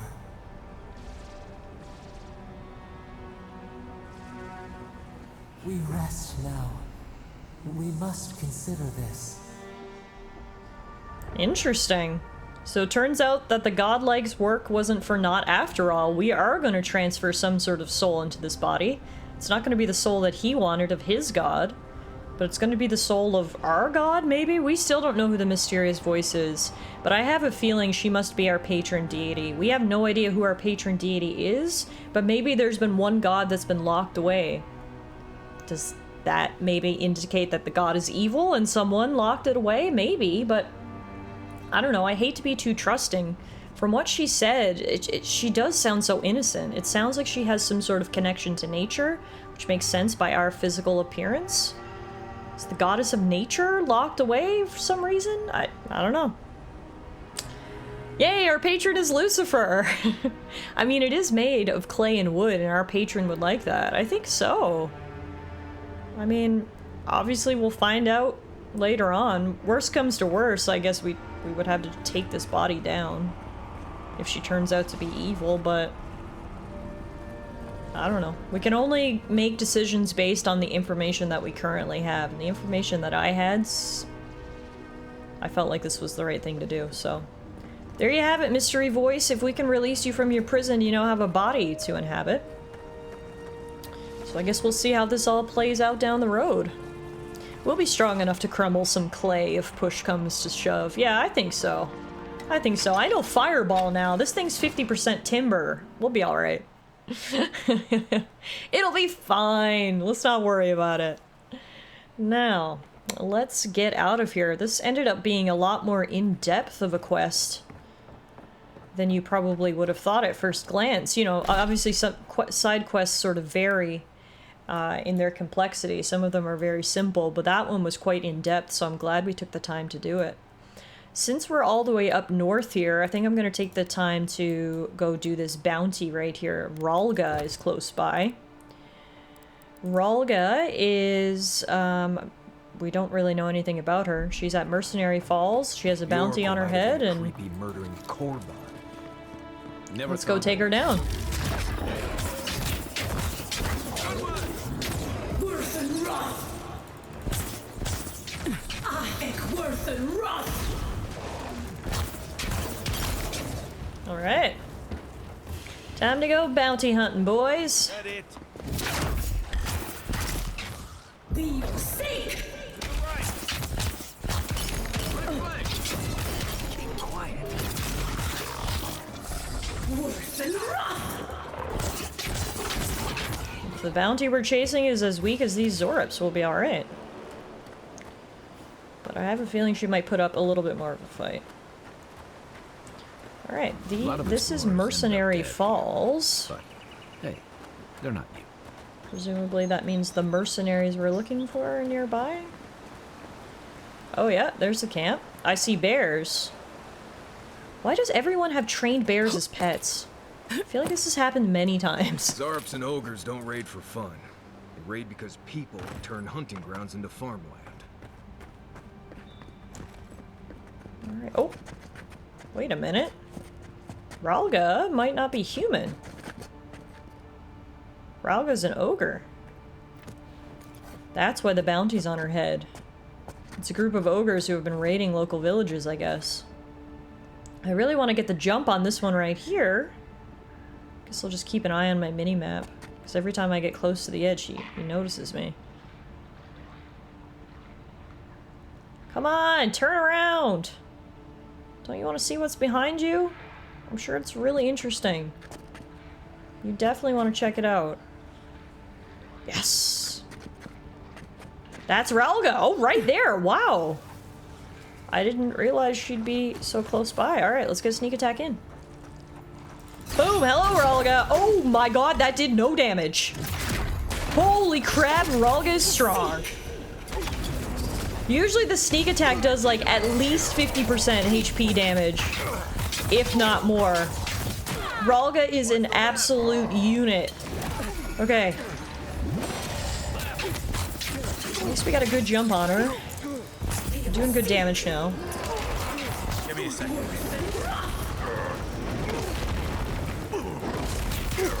Another fireball. She's down. Nice! That actually wasn't so bad because she didn't have any reinforcements. Looks like Ralga's a bit of a lone wolf. She had 2 Zorops on her side and that was it.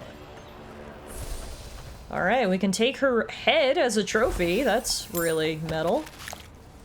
We can even bottle her blood. That is extra metal. We are taking everything from Ralga. We took her head, we took her blood. Ogres are dangerous. Just look at that. Alright, sick. That's a bounty cleared. I mean, we have been doing literally every side quest that we come across, so I think I'm just like a little bit over leveled at this point, which I don't mind.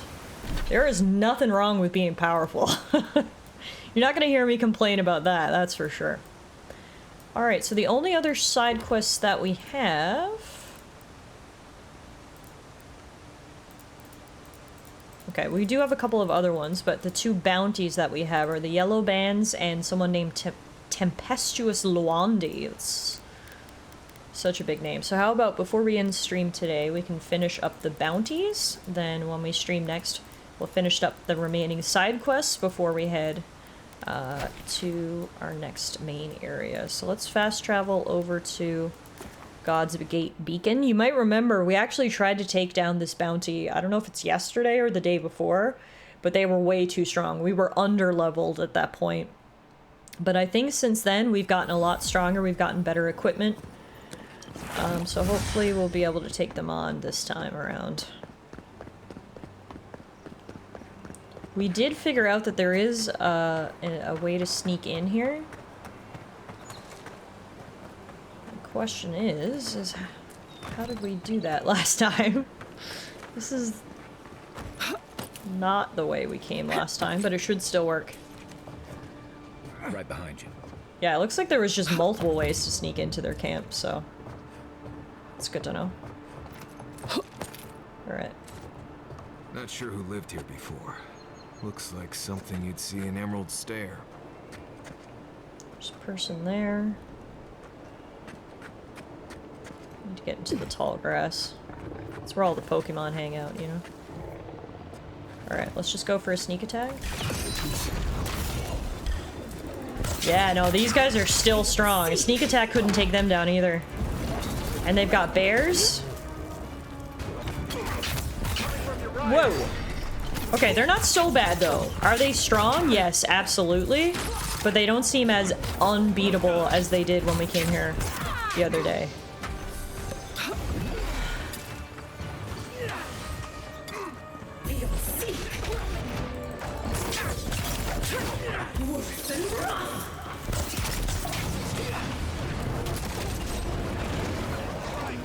Yeah. Oh, Jesus! Bears are literally coming out of the woodwork here. Toss a couple grenades while I wait for my mana to restore.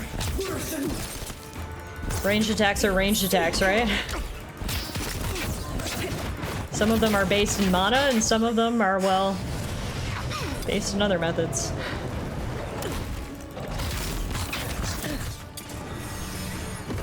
Heal. Whoa, this is crazy.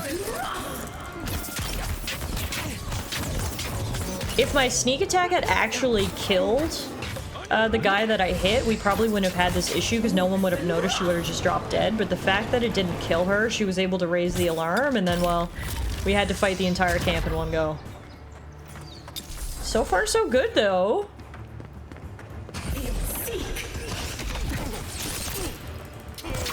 Oh yeah, we are so much stronger. It feels good to have this, like, very comparable situation with which to base our power level. Like, it is so easy to tell how much stronger we've gotten by the fact that we're able to actually clear this camp now. Been seeing a lot more bands. Alright, this is one of the yellow bands. There's 3 of them. This is 2 of the yellow bands. Did we kill all of them? Yep, this is 3. Nice. There we go. That's another bounty cleared. Easy peasy. Next time we're in town, I need to buy some lockpicks because I feel like we come across locked chests, like, fairly often. And I'm not able to open them because I never have any lockpicks. I feel like in some games you loot lockpicks so often. So you're, like, overflowing with lockpicks. This does not appear to be one of those games. I never have any. Alright, let's eat some sausage to restore our HP and mana. Take a look around the camp. Make sure we got all the good stuff before we go. Tallara the Bounty Hunter. Here's a fragile diary. Again with the rain. The hot, damp air grows untenable, so we keep the windows open to ventilate the house. The last 2 merchants have brought reports of unrest in the city, but the road nearby is quiet. No one thinks to bother us here. Until last night. DeMillo mentioned this morning that he heard clanking noises coming from the deep in the woods. Like if a sword could walk, he said. It's kept him awake all week. I told him to stop. He'll give himself nightmares. I cannot admit I hear them too. Oh, are they the people who lived here? Oh! Hi! I didn't realize there was anyone up here! But yeah, I guess that was the diary of the former inhabitants that the outlaws got rid of.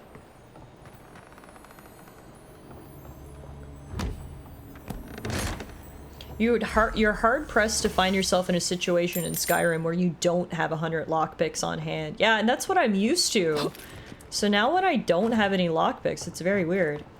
Now, I think we just looted something really good. Yes! Oh, this is awesome! It's a unique light armor called an Arcanist's Gambison. It gives +3 to our damage reduction, and it gives +5 maximum stamina. Surprisingly, it'll actually lower our maximum essence by 10. However, it does have innate effects. Oh, wait a minute. The stat itself is -20 maximum essence, but it has a talent which gives +20 maximum essence, so that actually cancels out. And then the other ability is Overseeing, +15% area of effect damage. So that's really good for us. And hey, look, now we get to show off the guns. It's not a robe anymore.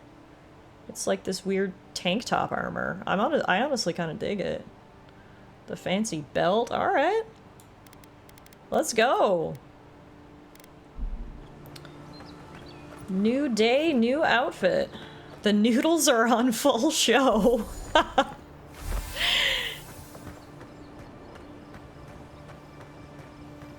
All right. For some reason, the bounty quest still says collect proof of your kills, meaning there must be someone around here that I have not looted yet. I thought there was only 3 armbands. There must be more.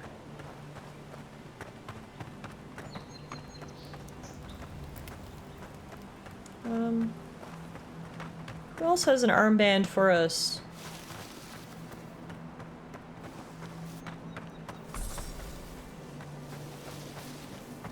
Who did I miss?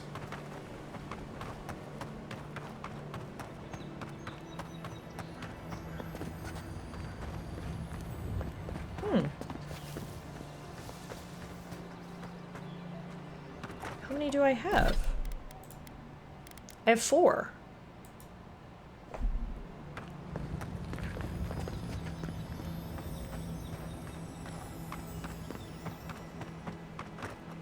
Unless that quest marker is just gonna stay there until I turn them in? What did the other ones say? No, like the other one says return to Aldrich with the trophy to claim your reward, and this one's still on collect proof of your kills, which makes me think we're missing one.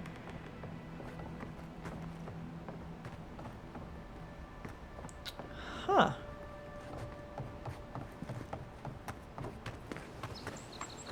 But I don't see anyone else here. Maybe there are 5 in total. That seems like a nice number. Yeah. That makes sense. Except I don't see any more.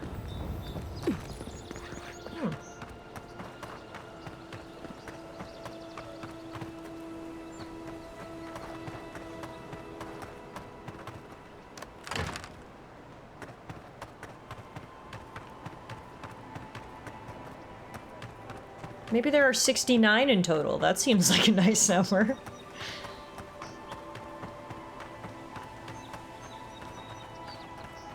There are literally no more lootable bodies around here.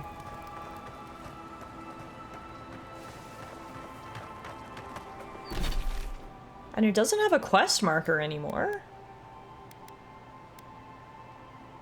Hope it's not bugged.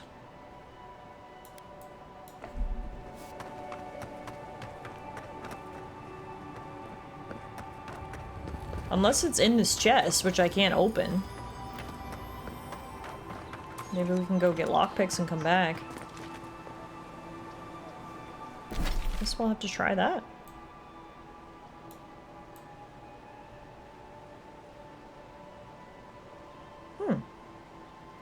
Was there anything in the boarded area? In here?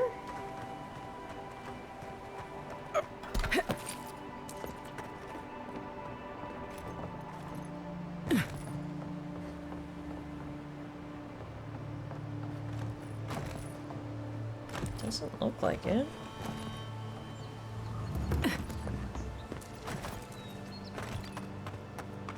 Your cat is in bed and cozy? Ah, love that for you. Yeah, I don't know if it's like bugged or what. It's very weird. Okay. We'll come back when we get some lockpicks. I guess for now then, let's go get our final bounty. I guess we'll fast travel right here.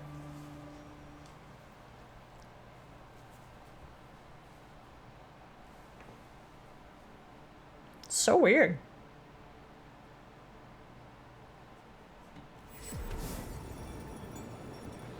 Alright, Tempestuous Luandi is just to the south of Shantytown.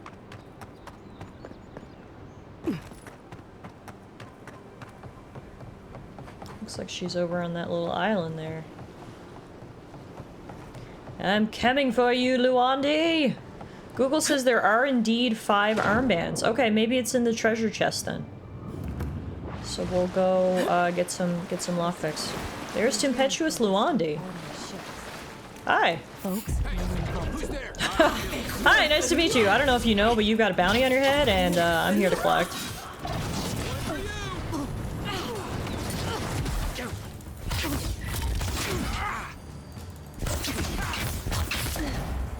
Oof. Got another mage here. He even hit me hard.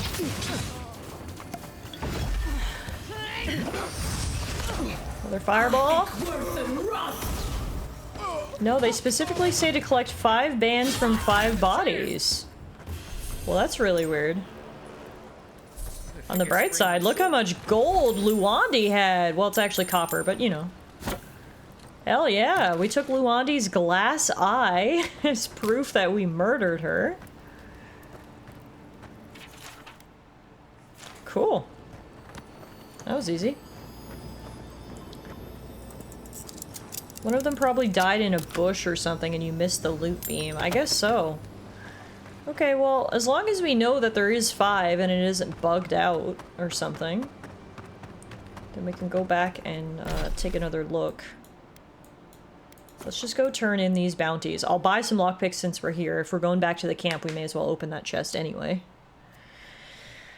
So we'll turn in these bounties, grab some lockpicks, and then we'll go one more time back to the camp, and hopefully we can get that final armband. And then we'll be done all of the bounties in this area, which is cool. Hopefully the blacksmith sells lockpicks? Hi. Seems like something you could make at a forge, right? Lockpicks? No, she does not sell lockpicks. What the hell? Well, that was a incorrect assumption on my part.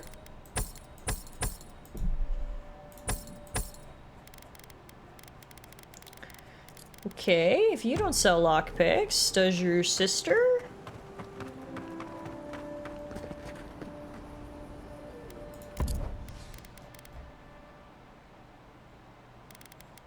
No.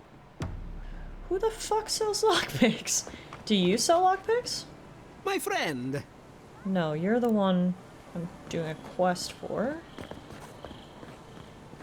Someone in this marketplace has got to sell lockpicks. Actually, this marketplace is pretty empty.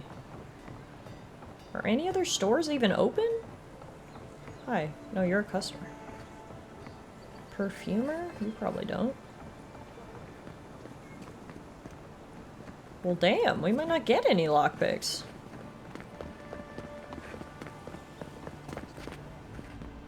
This is the quietest market I've ever seen. There's literally nothing open.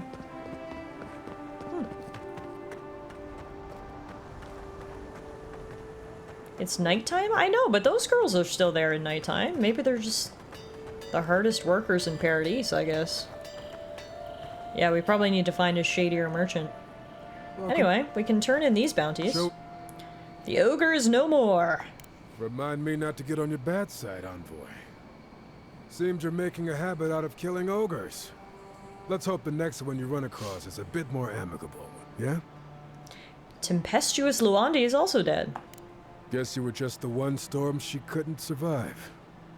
Goodbye. Be safe out there, you hear? I'll be back soon, hopefully. Alright, we've got a lot of money now. We're at 6,600 gold. I like the look of that. Alright, let's go see if we can find the last armband.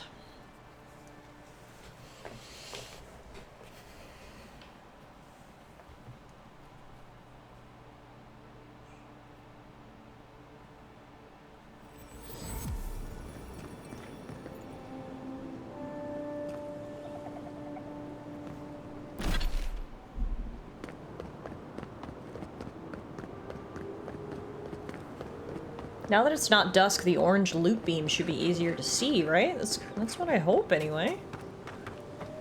Because we do know that the important loot is marked with a little orange beam, so... hopefully we'll just be able to see that.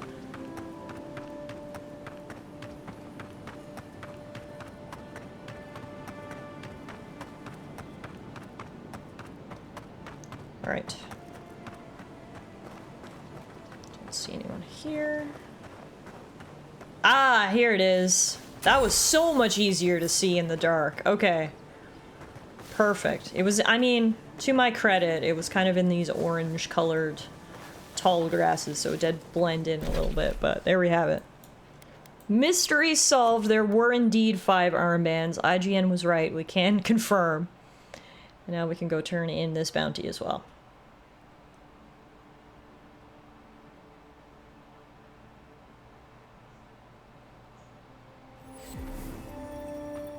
In a bush, like I guesstimated. When in doubt, check the bush, right? Hello, Bounty Master. I am back. I've got 5 armbands. Sure. The yellow bands have been dealt with. It's a shame it had to be like this. Desperate times can drive good kith to do terrible things. Well, I'll be. That's all of the bounties. Mighty fine work, Envoy. Mighty fine indeed. Thank you, Aldrich. Hope you're proud of all you've done. Thanks to you, Don Shore is safer for all of us. Gods protect you, wherever you are. Hey, you could have a real future here if the Envoy thing doesn't work out. Nice work on the bounties. Just don't get a big head about it. I'll try not to. Thanks, guys. Now, for completing all the bounties, we got something. What was that? Kith Warder. Oh, interesting. It's a unique amulet. Minus 3% damage from Kith, but plus 10% damage from other sources. Oh, wow. I don't know about you, but I don't like the trade-off of that. You're trading 3% less damage from one source for 10% more damage from all other sources? I appreciate it, but I think I'm gonna keep that off. If the numbers were flipped, it might be alright. Yeah. Interesting. Alright, so all of those quests are done now. We've got a couple more things left to do. We've got our treasure map that we can try to find for that cod piece that we're looking for. And then we've got a few side quests. We've got Precious Light. We need to find Luminous Audra. We need to find the remaining pieces of that totem. I mean, though, I don't know if those are things we necessarily... that is something we need to do right now. But actually, one thing we should do is we should go tell Offric what happened. We should actually do that before we call it a day here. The long and short of it is we're done pretty much everything there is to do in this area for now. I mean, it's quite possible I've missed some things. It's everything that I've been able to do. The fate of those Oh, damn! Queen's justice. Well, Death to all heretics. there you go. That's what happened when they turned themselves in. There's my assassin right there, looking awfully dead. Hey, sending a message. Don't shoot people in the stomach with poison arrows. Now, Offric. I rescued your brother. Oh, and he's here. Wait, you guys are like twins. Holy shit. Hey, it's the Envoy. Envoy, hey. I swear, I owe you the world. I owe her the world. She saved my life, remember? Yeah, you only told me about 100 times. Hey, where's Yeda? Is everyone else on their way? I'm afraid not. No. Oh, gods. Does she mean... They didn't make it, Ulfric. I'm sorry. But you saved Cadman. You couldn't save them? Or you didn't try? Hey! What happened? Don't be a fucking dick about it. Look, the Oracle killed them, alright? Godless scum. What? Right. So it could have been worse. They probably went quickly. If that helps. I can't understand this. Hey, Ulfric, hey, listen. We always knew that was a risk, right? And we told ourselves. Better to go out at the bottom of the world or the top. And dying in bed like Granda, asking what if. Did you avenge them? Is the Oracle dead?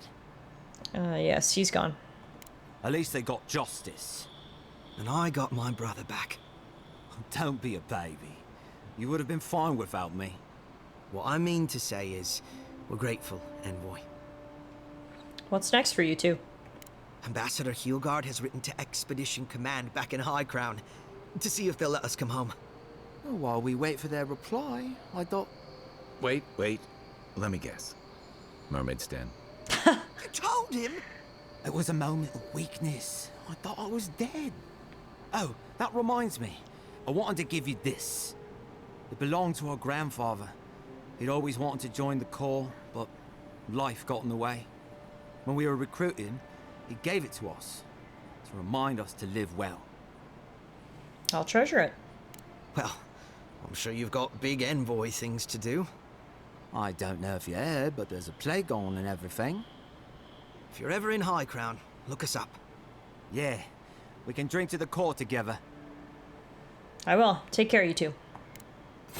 I wish things had turned out better for the rest of their crew, but I'm glad they made it. Yeah. These two will be just fine. I'm sure of it. Well, apparently they've got a big night at the Mermaid's Den lined up. Yeah, exactly, Kai. Alright, so there you have it. As I was saying before that, I think we've done most of the side quests here now. We've still got a couple of things left to do. But when we return next time, we'll sort of tidy up any loose ends that we have, and then we can head out of this area to the next area that the main quest is going to take us, which is Fior Mace Everno in the Emerald Stairs area. So there you have it, folks. Another productive episode of... or stream. I say episode a lot because I record Let's Play videos and I always say episode there, but I don't know if I'd call streams episodes. Maybe they are. I don't know. Depends on how you look at it. But anyway, another productive stream of Avowed. Thank you all so much for hanging out. We had 3 great streams of Avowed in a row. I am going to be taking tomorrow off, but we'll be back on Monday. Monday's going to be a fun day. We're doing a double header. I don't know if I've ever done a double header before. What that means is I'm going to stream Avowed in the morning, take the afternoon off, and then we're going to stream Pokemon at night.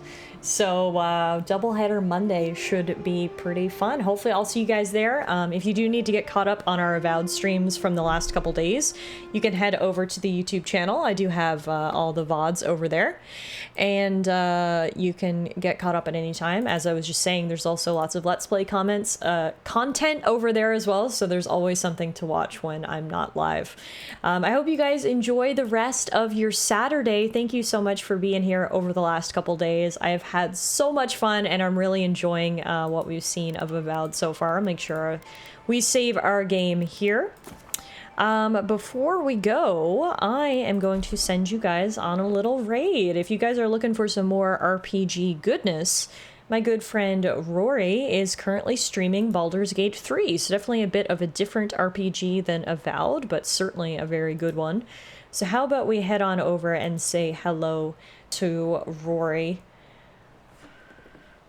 There he is. If you are a subscriber in the channel, you do have a little muffin emote that you can spam Rory's chat with. I'm sure he'll appreciate it.